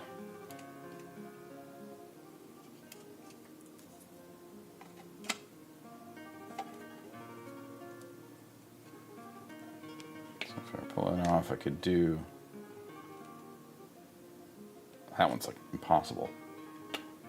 Alright. So I'm trying to figure out how I want to do my arm positioning. Do I want to just work it on... I think I'm just going to work it on this joint.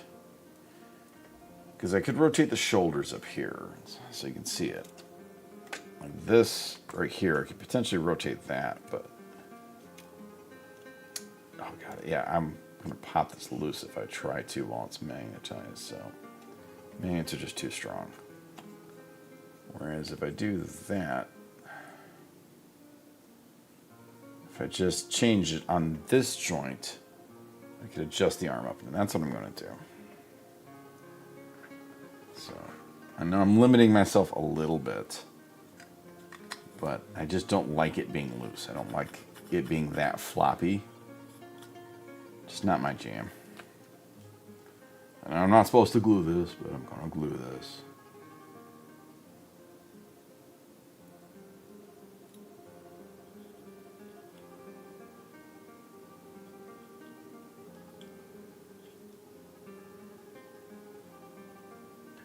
So I'm not the biggest on the action figure. I've seen some people that like make a point to make their stuff as flexible as possible. And it's like, okay, just not me. I don't want to action figure it up. Not my jam. So anywho, let's get to... Let's pull out one of the arms. Let's pull out the sword. This is arms from another knight. Same, but I've got that so I can do that. But okay, anywho. This will allow me for doing the magnet. Excuse me. Oop, just realized what time it is. I need to do this real quick. Pardon me. I am old and medicines are needed, lest I not be able to function tomorrow.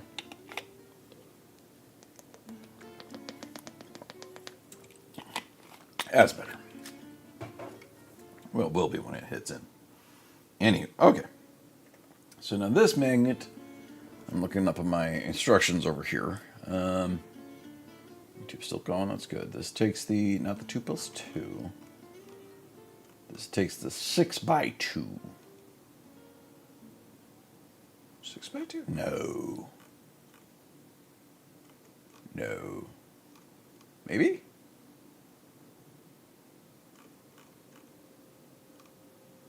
Yeah, 6x2s. Okay. 6x2 magnet. Alright, so do I have any of those left over from one of the other kits? You are a 10 by 3. You are just a bag. Don't need you. You're a 12 by 2. A 2 by 1.5. Good lordy, that's small. You are a loose magnet that I don't know what you are. You are a 4 by 4. I'm not sure what you go to. That is really strong. That's another 10 by 3. Snappy, you can hear these things. That is a 12 by 2 and a 12 by 3. This fucker's strong. I don't know what the... Alrighty, so I guess I used all of those. Oh no, I'm an idiot. I already separated out the 6x2 magnets. So here's the 6x2 magnets. These fuckers are strong too, so I gotta be conscious of what I'm doing. So, same method of attach to my ring. Just a way to hold it. Oop, okay, see. This is how strong these fuckers are. It will spin this thing around and pick it up through my finger. Like that, which I don't want to do. So, okay. That's the way that needs to go. So I need to take a thinnest layer of glue possible and just boop, in there. Tiny bit of glue. If you're all on the Blue Skies, I would love for people to follow me there. I post up all my off-stream work there when I'm working. Okay, perfect. Perfect. Snappy. Okay. Let's get that in there. Let's come down here on this flat piece of disc. All right, so there we go. So now that arm is ready to accept any weapon, but that is absolutely not fitting in the way it should. So that's gonna phenomenal. That's what that is. So we're gonna get to do some filing. So I should check that first. So we'll file this down a little bit and make sure it fits in the arm.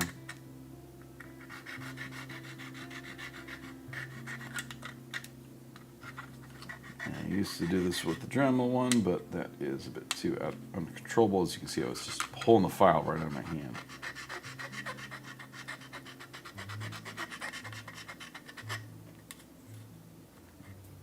It should absolutely. Why are you not? Apparently, I didn't put enough glue on there. Alright, so let's see if that's better now. A little bit better. Needs a bit more squeezing. A bit more squeezy. And this is the only downside of doing custom stuff is, well, sometimes you gotta do little adjustments here and there. Look at this.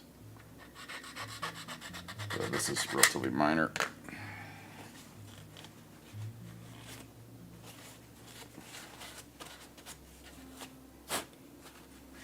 Okay, let's try it now. Better. Should just take you off. So you're not secured anyway.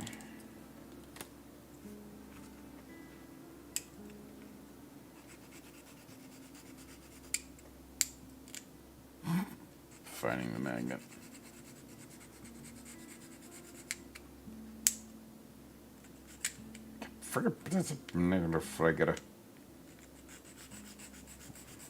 I'm sure it's an actual swear.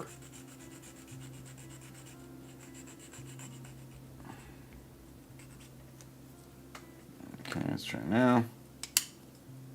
There you go. Perfect. Okay. So now let's glue this fucker on.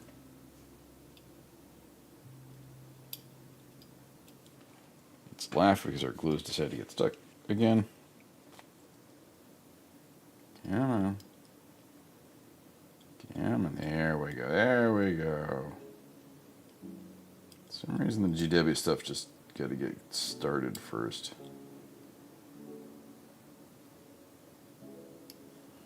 Okay, so this goes. Make sure it's lined up straight. Okay, we're good. And I can take, just insert a little there. Insert a little up there. Okay, that's gonna hold him. Okay, so now we've got that nice and fouled in, so I can easily just crack on a weapon. Like, oh, I want him to have a Volkite combustor. Cool. Want him to have Gatling cannons. Cool.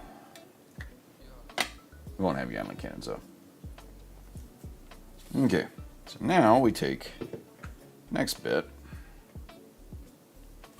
First, we're going to grab the other pieces here that are the shoulder joints, I guess. I don't know. I'm not entirely sure what they are, but shoulder joints. So clip these up and get them cleaned up.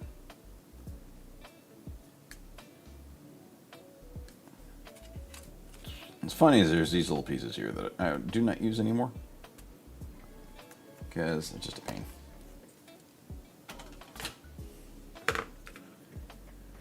And they're just, you don't see them. Like, realistically, the way the shoulder is, you don't see it. So it's like I see no reason to spend the time and effort to modify that guy and make it fit and do all this stuff. And if you know, it's, you're not going to see it. So there's no point to it, in my opinion. Maybe if you're doing one with like an outer shoulder pad, which you could do. You could do like a damaged knight with a broken shoulder pad. Then you could show that off, but in general, I don't think it's needed. Alright, so now we test fit this guy. Now your other part fit really well, so I'm hoping you are the same, and you are absolutely the same. You're even better than the last one. Fan-fucking-tastic. Okay, so we're going to zap, zap, zappity zap, zap, zap, zap, zap, zap, and zap. Just like that. Clean that up a little bit. Give it a good squeeze. Fantastic. And this will be, I'm not going to do it now because that'll pop loose. So now before, I want to check the fitment. This could use a little bit of love. And since I've not put the magnet in, we can use power tools. Diggity. This will make us infinitely faster.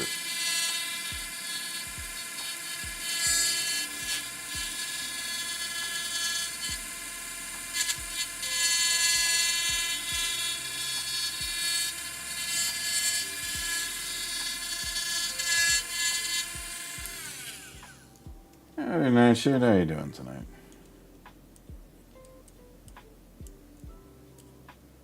Much better. And yes, Grinder Gobber. You doing all right? That's wonderful. I love hearing that you're doing good. Well, all right, at least. We're doing magnets. Nice. Okay, so that's got to go there. Okay.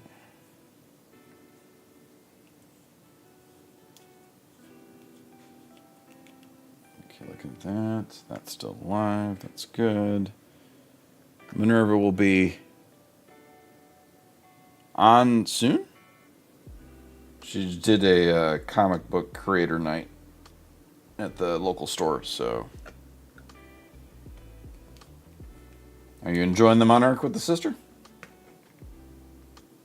Hopefully.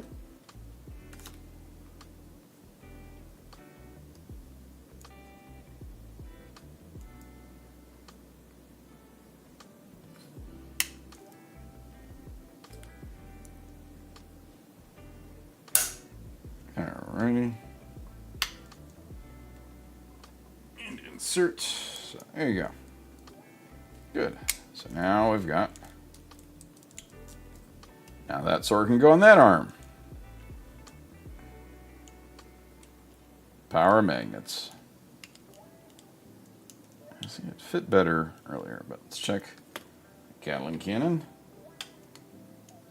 Yeah, that's a little tight fit, so I do need to trim that down a little bit more. Absolutely, we were working with the power magnets.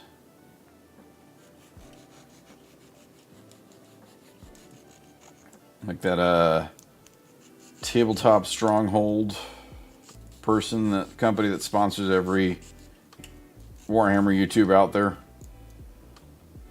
Your Mag Case 2.0 or something like that. Which I've seen one. They're very nice. Might end up having to get something like that for the knights because I'm a dumbass and made my knights extra big, and thus they don't like fitting in normal cases. So. Okay, that's better. Okay, we're better. What's up, Jersey? Let's check you. Good fit. Okay. Okay, so now. Yeah, especially like this knight here with the leg extensions on him. He is absolutely not going to fit. This knight and the next one I'm going to build, which is the Tyrant, he's going to be super duper tall. Yeah, it's going to be a fucking pain to get them in a case. I got nobody to blame but myself. I wanted my knights to be more unique, so I went crazy with them.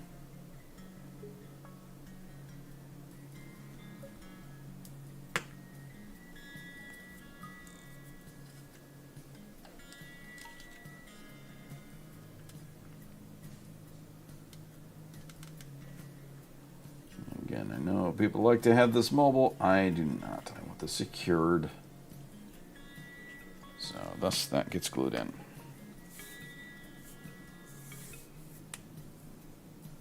Nice. Never played the Metal Gear games. I knew they were good, just never got to playing them. Oh no! I popped open the compartment. My sweepy robot pooped everywhere.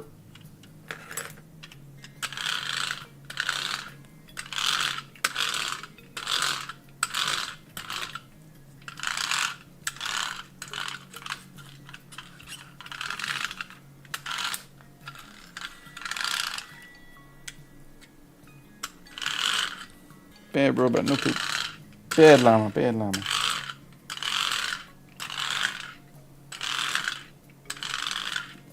Yeah, this thing works too fucking well, I swear. It really just does. Like, oh, okay. It's all those little bits up. Get you away from the glue. So we're doing alright. Let's grab some drink.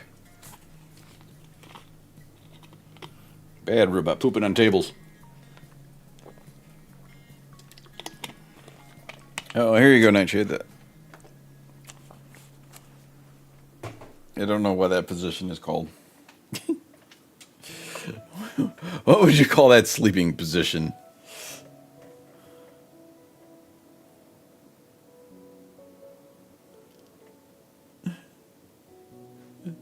This is the Olympic high dive. It's like she's doing the tuck, like where they do the dive and they like tuck into a position and then they unfurl. Possibly, I know nothing of diving other than I never did it. So, yeah, maybe that. Anyway, okay, so we got. Alrighty. So now we've got the torso assembled and magnetized so that I've got all my, bits are on there in the way they should be. This one I've got to let the green stuff dry, and then I will fix that up a bit more. So, alright, we've got these arms magnetized up. Snoozy is work. Snoozle. Snoozle is an absolute good position. Good name for that position. She's not farting, at least not around me, thankfully, which is good. Alright, so that is absolutely prime for farting, but where her head is, that is where I am. I am on this side of her. I can't pull the beige thing out, but that, like, if I were to reach forward, I could touch her head. Well, not, but that's where we're at. So the danger area is facing away. The blast radius would be that direction. So I would only be affected if the air conditioning turns on and then it comes back this way, which is possible. All right, so that's a desecrator laser cannon. I'm not going to worry about that right now. We're going to sweep up more bits I have on these pages. There we go. So we're going to work on this. This is going to be a lot of work. So, buttons. I've got that already up there. So I need to do...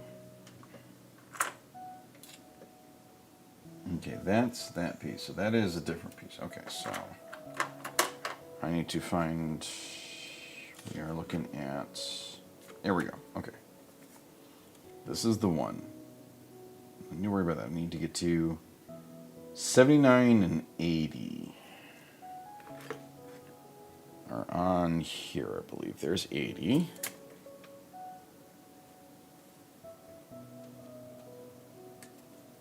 This one is going to be... This is where the customizations get nutty now. More nuttier.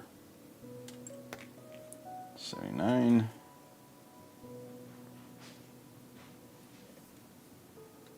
It should the head. Ears up.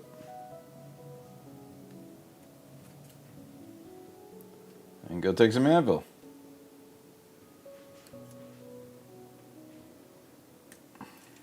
Or as I call them, vitamins. Alright, so... And then I need to take 81 and 82. 81 and 82.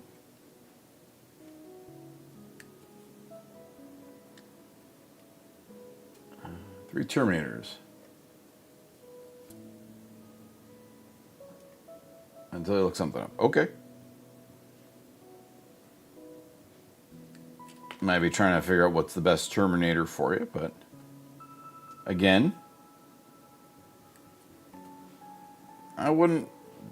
don't worry about chasing the meta. Because it literally changed today.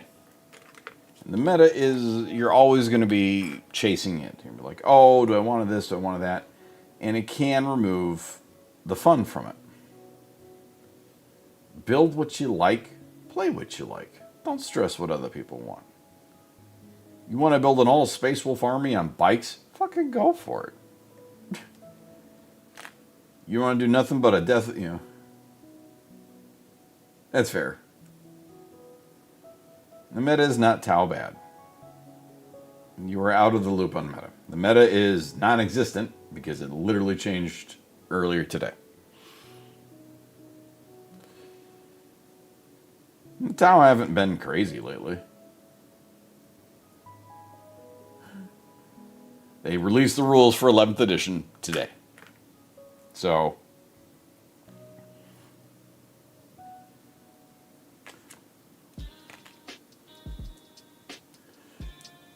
yeah, everything is changing right now. Nah, Tau or Tau. They are neither bad nor good. They are all for the greater good, be it whatever that may.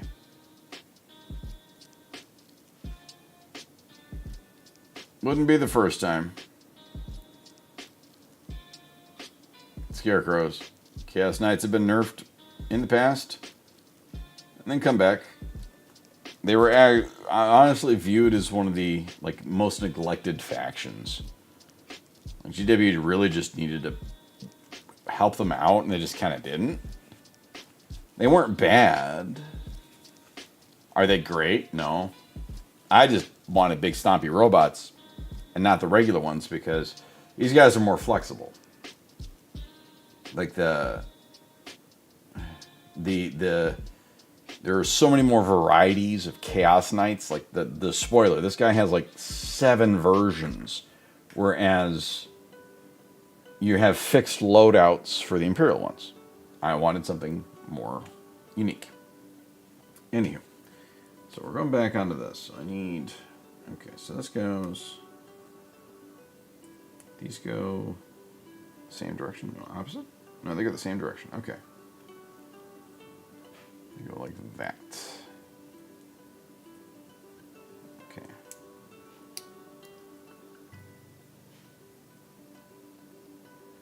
Intercessors are universal. Intercessors are basically nothing more than Space Marines. You can get Space Wolf upgrade sprues that have Space Wolf shoulder pads and Space Wolf bits. But that's what Intercessors are, just your generic Marines. They are the rank and file troop of Space Marine armies. So I have Intercessors for my Dark Angels, but I modified them to be Dead and Deathwatch. Because I can't leave shit alone. I got problems. This is a Dark Angel Intercessor. You know, because there's also decals. You can get the decals. This guy was Universal Space Marine, like he just was a blank slate, didn't have any specific iconography from any chapter. So you just put the decals on him. That's a Dark Angel logo, and that's tactical. There isn't. So this is what you're looking at, Scarecrow. Stop thinking about what's better and what's worse. What do you want? Do you want to run a bunch of dudes with jump packs? Go Assault. Do you want to get a bunch of guys that sit back with the big heavy guns? Go Heavy. You want rank and file troops that kind of do a bit of both? Run Normal. Don't worry about what's better, because it isn't about what's better or worse. Build the army you want. You want to build a fucking shitload of Space Wolves with jump packs? Have a good one. Jersey, lurk away.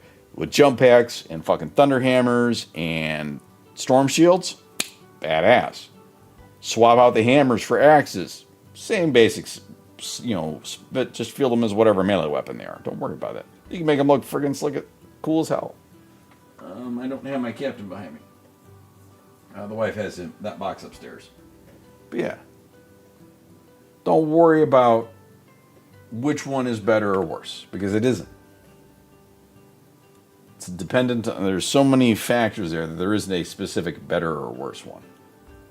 Especially with the Marines.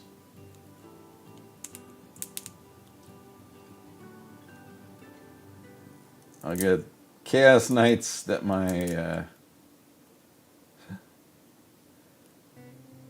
Well, they can't commandeer, but you can have I think you can have an Imperial Knight ally in the Space Marine army.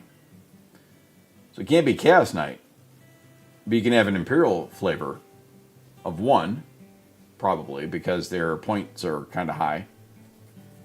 So, if you want a Knight.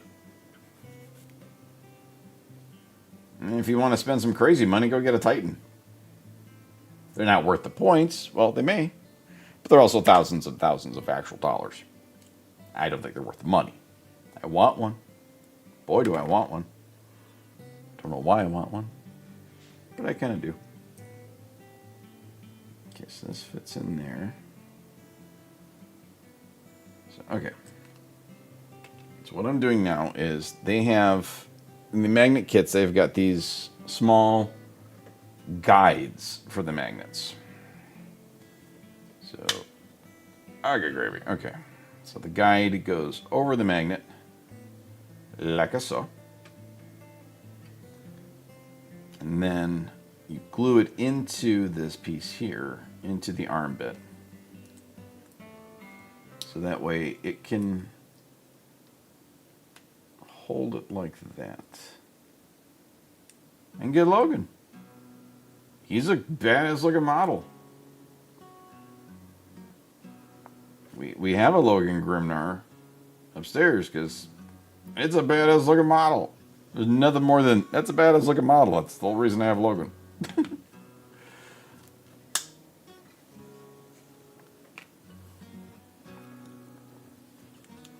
I mean, this is probably the only Imperial Guard I have is Commissar Yarrick, just because the model is I love it. It's just so badass. Like, okay.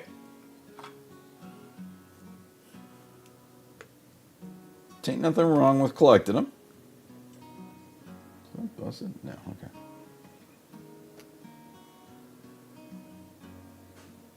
Okay, so we got to do, this is a weird combo thing. So I gotta use super glue here.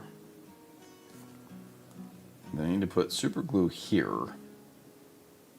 Because this is what the,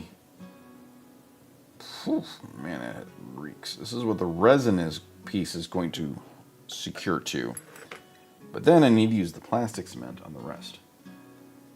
Because these plastic halves need to get bound together with the plastic cement, which does a better job of holding the plastic than that. So hold on a second. I saw the chat message, but I gotta focus on this real quick. I gotta kind of do a two-parter here with this, and then that goes on there. And I gotta hold and not fuck it up like that. And then this is gonna get held in place. Why is it so off? Okay. It's not in the. That was nuts. What's going on here?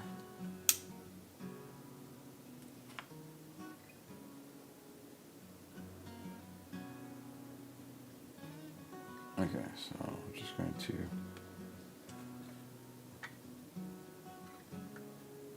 Okay. Now I'm just going to hold this for a moment. All right.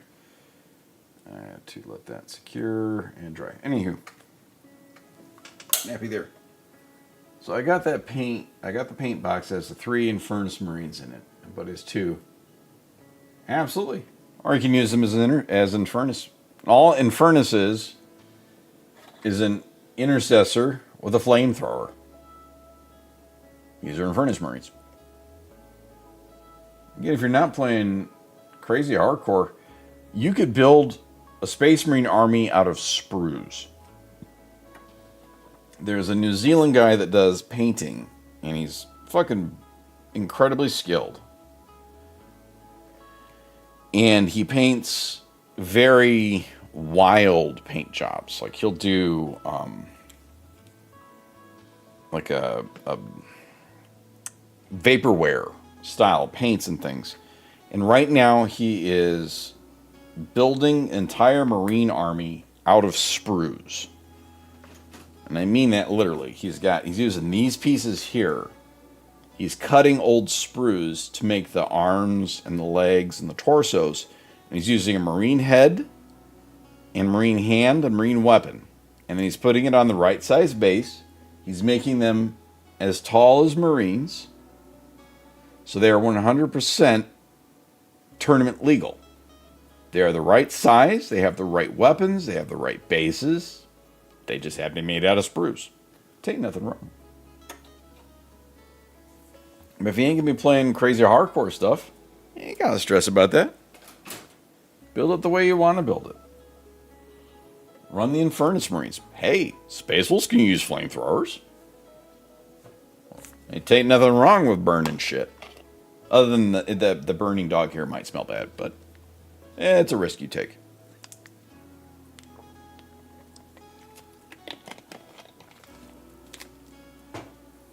Okay, are you... Okay, so I'm going to stab myself with the glue. Okay, that's a little tight, so this is going to be creative.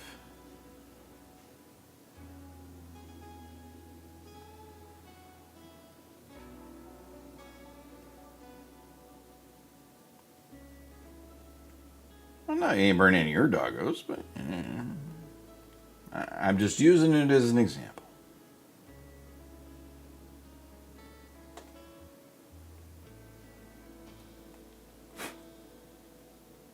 But yeah, you ain't got to worry about.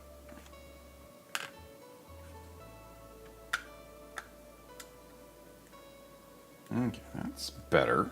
That's better. So that's a good fit. I go another round with that blade real quick.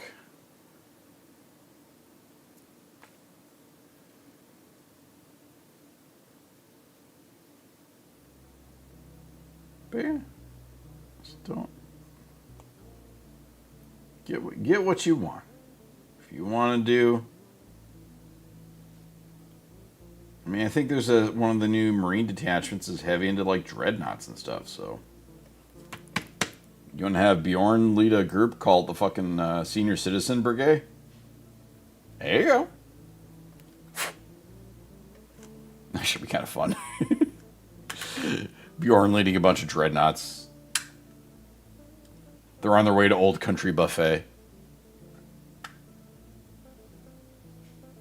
They want their breakfast.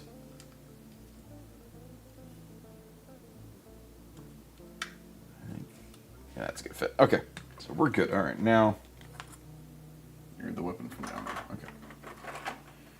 All right, so now that I've got that done, I need to.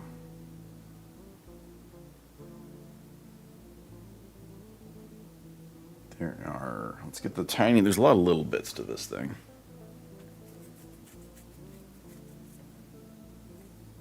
Exactly. Have fun with it. That's the people that take Warhammer seriously don't understand Warhammer doesn't take itself seriously.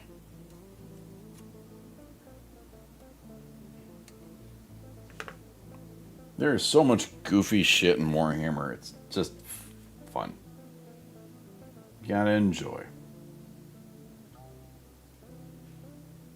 And look up, Caiaphas Cain. I think his name is Caiaphas Cain. He's the new commissar that just came out. One of the special characters. His whole book series. Oh yeah. That's Chaos Knights. They wield a massive fucking chainsword.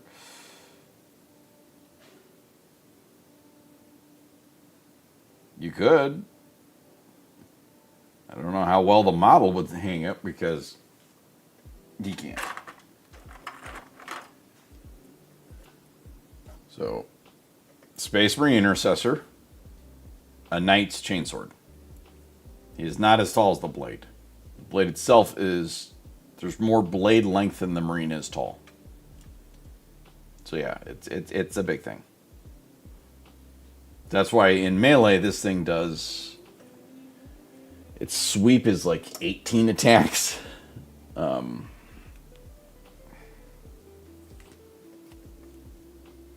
That's a despoiler. Brigand. Tyrant. Rampager. The chainsword has 18 attacks. Hitting on 2s, strength 9, AP 3, damage 2. So, I think that's fun. I have 4 of them, or like 2 Marines doing it. One of the smaller games is called Kill Team, where you have a kill team. It's just, a handful of 73. Small group. And it's a very, like, in a close quarters environment where it's just small combat. Like, no more than 10. Number 73. No more than like 10 units, if that. So, I've looked at Kill Team. And like there's a Tyranid one that's a Ravager kill team that has like 6 Ravagers in it. There's some cool, and there's some unique models. There is a Death Watch kill team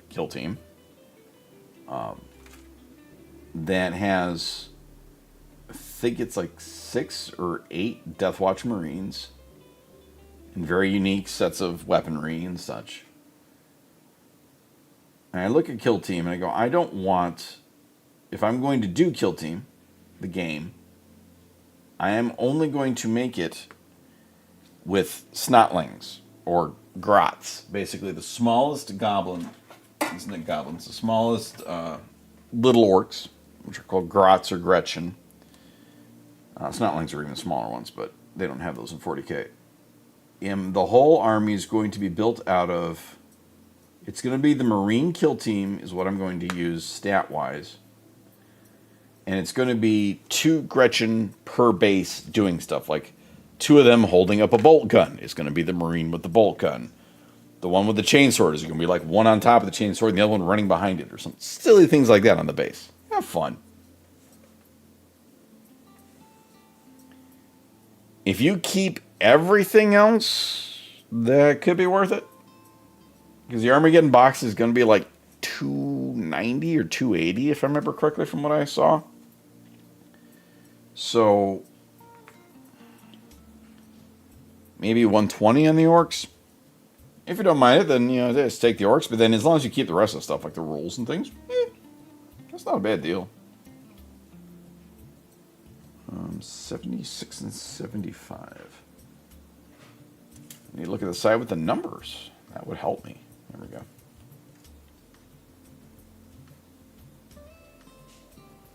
It's going to have rule books, campaign book, $295. There you go. So it's going to have the rule books, campaign book, the decks. There's the 2 different army disposition decks. Of course, all the models. So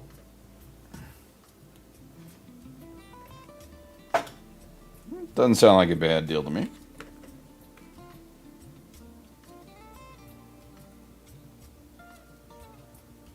I mean, I know I'm getting it in the... we already have plans for the orcs in the army. We're going to be making an orc army where every unit is a different Arnold Schwarzenegger movie. So,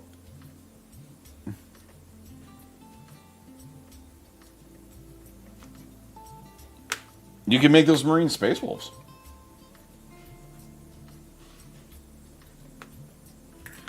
Expand on the wolves.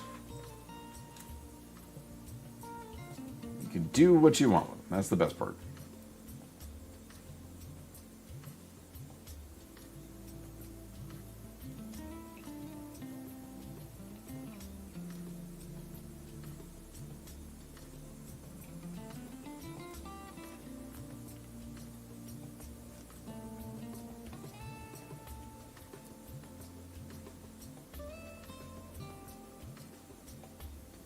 Those Marines in that box have no dedicated iconography on them. That's been done.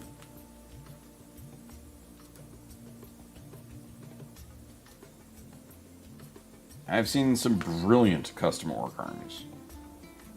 Ours is going to be dumb and goofy, and every unit is going to be a different Arnold Schwarzenegger movie. I planned it all out, including like movies like Kindergarten Cop.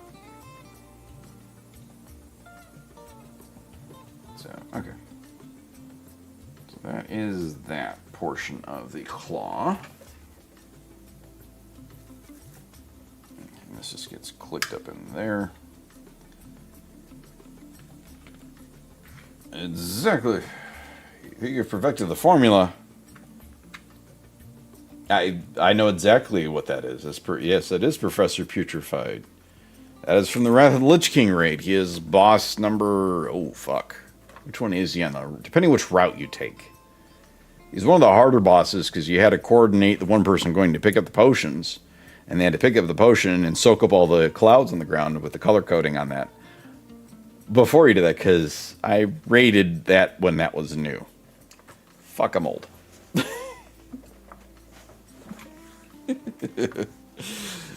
I rated Wrath of the Lich King when Wrath of the Lich King was the current expansion.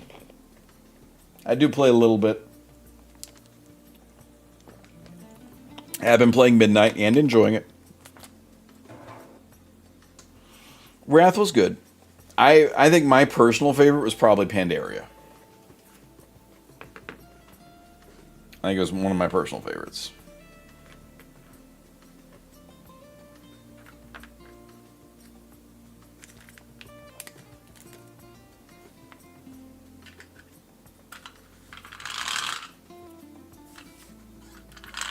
Siege of Orgrimmar was fun. That wasn't my personal favorite. I think my favorite raid in Pandaria is Throne of Thunder, though.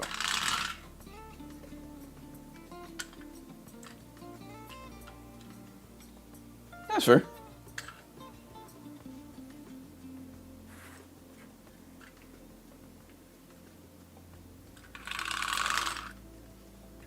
Each and all their own. I mean, I've enjoyed most of the expansions. Some of them were better than others. But it is what it is. Alright, so back onto the claw. Now is where we're going to start having some fun. So, the claw here, I need to glue in 68 and 72. Which are down here. So I'm going to build a bit of this first.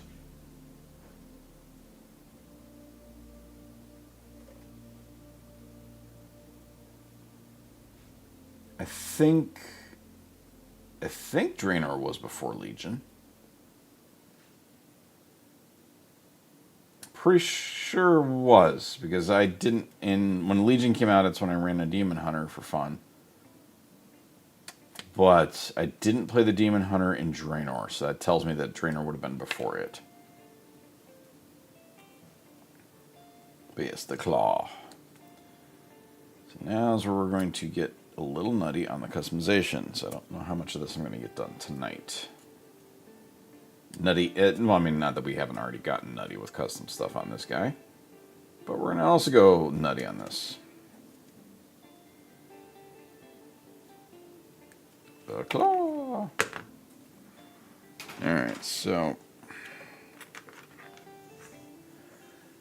clean this up. Always clean up your cuts. Make sure you don't have anything on them.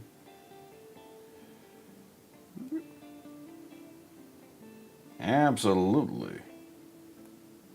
And that Professor Putricide quote was a rip on Futurama. Good news, everybody. I don't think I'm going to make it.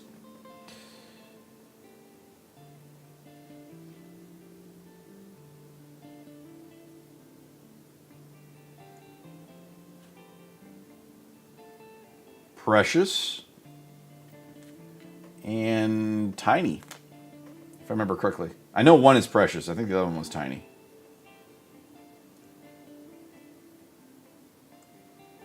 Because Precious had the ribbon. Oh no, sorry. You're thinking I'm thinking the dogs that the Abominations had as pets. The Abominations, Fester Gut and something else. I can remember one. What exactly? What Precious? No, you kill. I want to say one was Fester Gut, and I cannot remember the others. They were generally easier to handle. Rot something, maybe? You just had to kite them around.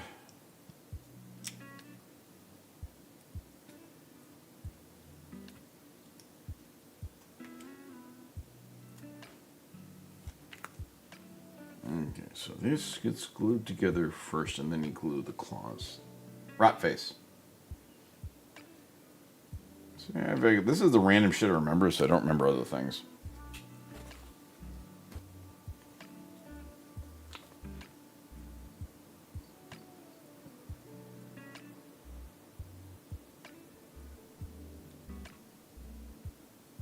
There's lots of other things I probably should remember more. But I don't.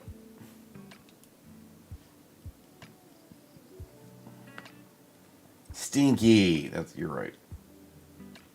I said tiny. It was not right. It's Precious and Stinky. I remember Precious because Precious is ribbon. Something everybody wanted loot-wise. Alright, so now we've got this in. So now I need the other part of this custom thing I'm doing. Which this is the head from a Wraith Knight. So what I want to do with it is it's going to be holding it because this is the one that's going to be stomping on the Wraith Knight's blade, and it's going to be holding the head and the claw. So, but I think I got to figure out how I want to do this. I definitely want to do a bunch of wire and stuff coming out of here. So it looks like it's coming out. I think I'm just going to glue these parts together and then work it from there.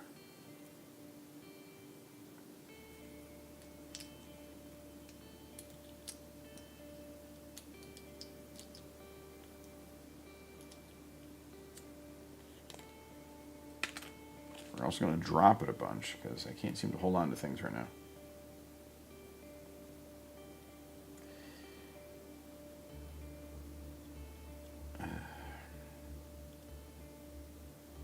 I'm one of the people that firmly believes that Sylvanas needs to have actually died and not be a part of the game anymore because... ugh. They did so much writing with her that just was bad. She was cool. And they kept pushing her and kept pushing her and kept pushing her and kept pushing her and kept pushing her. It's like, blah.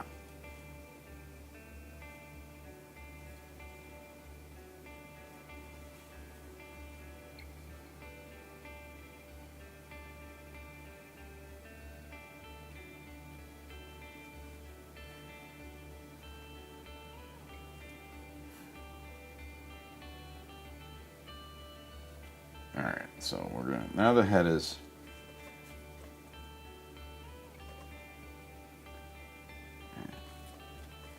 now I've got, let's go to my Eldaria bin of parts, because Wraith Knights have actual pilots, so do I have enough pieces to kind of make a pilot? Don't know if I do. Aspect warrior won't work. Do I have another? Don't think I do. I'm looking at a shelf behind me with some stuff with minis on it. Let's see if there's somebody I want to use. So, I want to see if maybe I can make... I've got these limbs.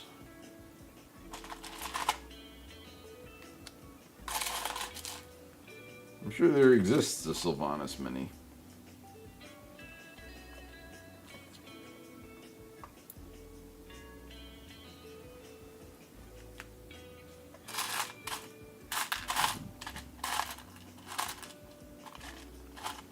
So I've got Harlequin backpacks.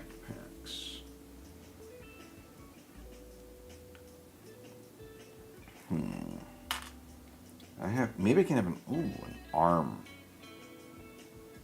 A pilot's arm, like, hanging out of it. I think that's what I'll be doing. And, do I have... I might have a helmet. An Eldari helmet. In fact, I'm pretty confident I do. So we're digging for parts, folks. And those who are tuning in, make sure you check out Orc and Squig, a silly slice of life comic about an orc and his pet squig based off the dog who is slowly scooching further forward in her snoozle sleeping position. She's more off the pillow now. It's like she scooted further forward. Maybe she farted herself forward. It's possible. Those farts are potent. I do have one. I've got a ruined. See, I'm not. She's like scooted further. So I've got a. Here's a head. Okay, so I've got parts. Got a head. I've got some arms. So, oh, this needs to go back in here.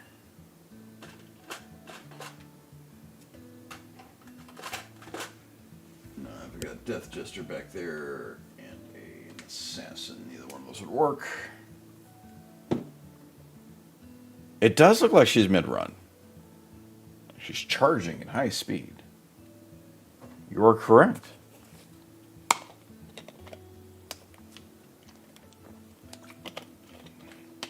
She's looking very mid-run. So what I'm going to do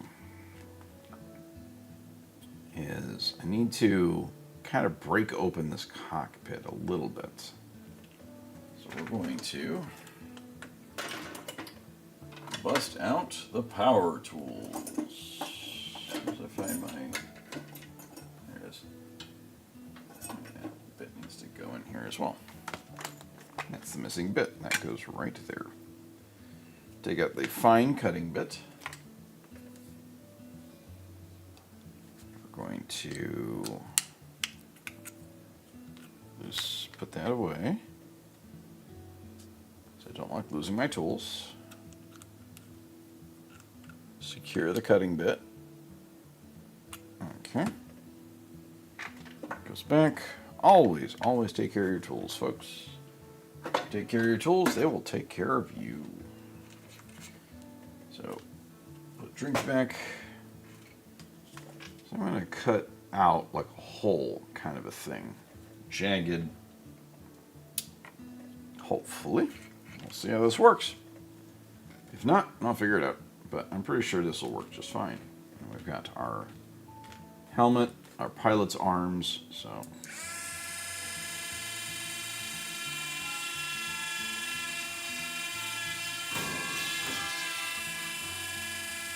Thank you for playing it up.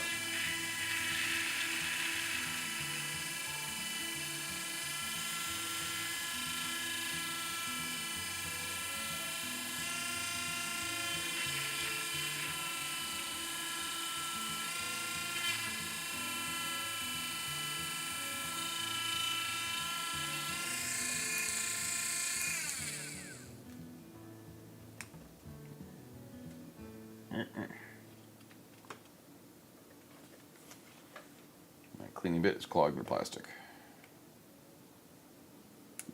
There we go. So it's kind of melting it as well. So we'll just trim that off. Perfect. Fresh cleaning bit. Back to this. Let's zoom on in. She's a heavy sleeper because she's not waking up.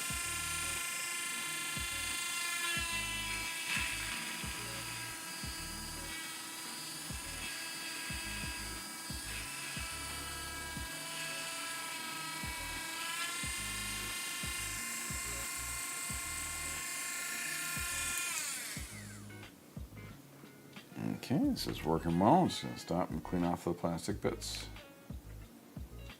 And this, just turn that down. There we go. Let's do that. Cleany robot cleany.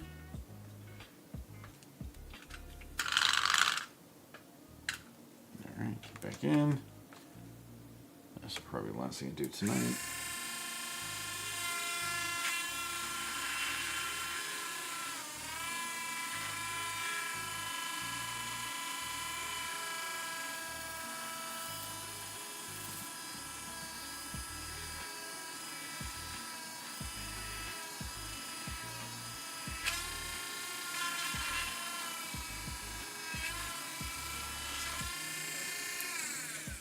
Okay. Clean this up a bit more.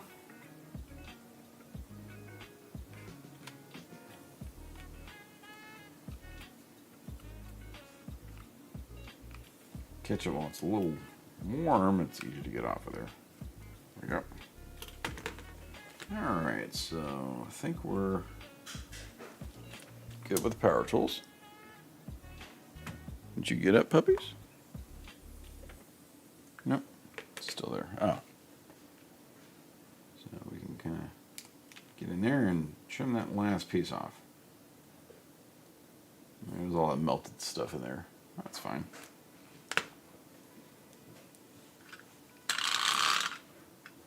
Okay.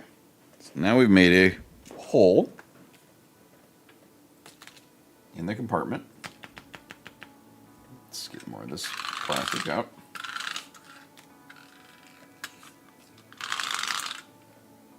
I'm enjoying this little thing too much.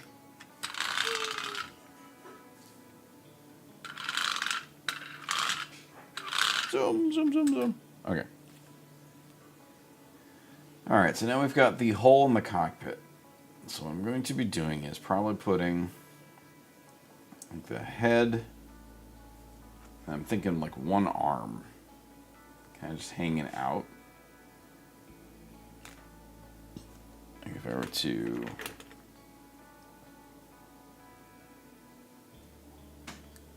that. So I'll have like this arm. Oh, dog is moving. Here, I'll put on for the end. Oh, she's up moving now. You're settling yourself in? Oh, here we go, donut. Where's your puppy? So anyway, I'll have like this arm and head just kind of sticking out of there.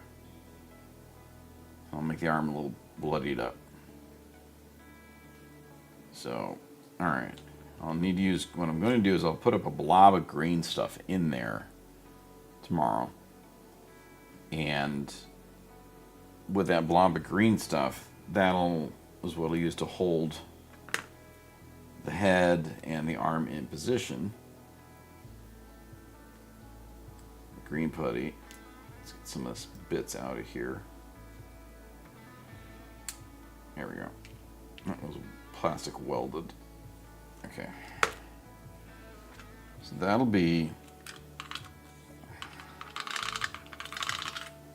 That worked well. So then what I'm going to have is this arm is going to be in this kind of position, holding the head with the claws piercing. And then the claw, like the probably the middle finger claw will be piercing right in there. And that's where I'll have the head behind it and the arm hanging out. And then I'm going to put a blob of green stuff down here just to be a base to hold a whole bunch of pieces of wire. So we'll have tons of like wires and stuff hanging out of it. So that is absolutely going to work, which is good because I was kind of worried. I wanted this one to be crazy. So, because we've got now the base here with the broken sword and the broken arm and wires coming out of there. I'm probably going to put some wires coming out over here as well. This one I'll do after I put in the paint, so it's a bit more, except I need to do it before because it's primered. I'll figure that one out. I'll put some wires in before I primer it. I'm going to put some more wire coming out of there, so you'll have wires down here, wire over here. This is the ice, so it's going to be kind of like in the ice. I need to put some gunk over here. And then he's stomping on the broken blade with the chains and such. And then in this arm is it's going to have the Wraith Knight's head. So thus I'm going to want the torso. I'm looking at it now. I want the torso more this way. And that's kind of up, so I'm going to need to trim off that to get it more down. So it could be like that. So be a tall knight holding, that's the position it's going to have. It's going to have the Wraith Knight head over there, big chainsword coming out of this side. So yeah, got the kind of plan down. I know what I'm going to be working on tomorrow. It's going to be a lot. This guy's going to have a lot of customization. So always remember to put your tools away. Cover all your blades. I can leave that one here since I will be using it tomorrow. Cover up all your blades. Put the files back since I don't use them all the time. Turn tools to their proper spots. We'll be using this because it's the resin nipper. So, anywho, thank you all for sitting with me and watching while I chug away and work on what is a more customized knight than I expected really to make him. We got the cool shield done, which is almost firm. I just got to, then I'll fill in these spots with skulls.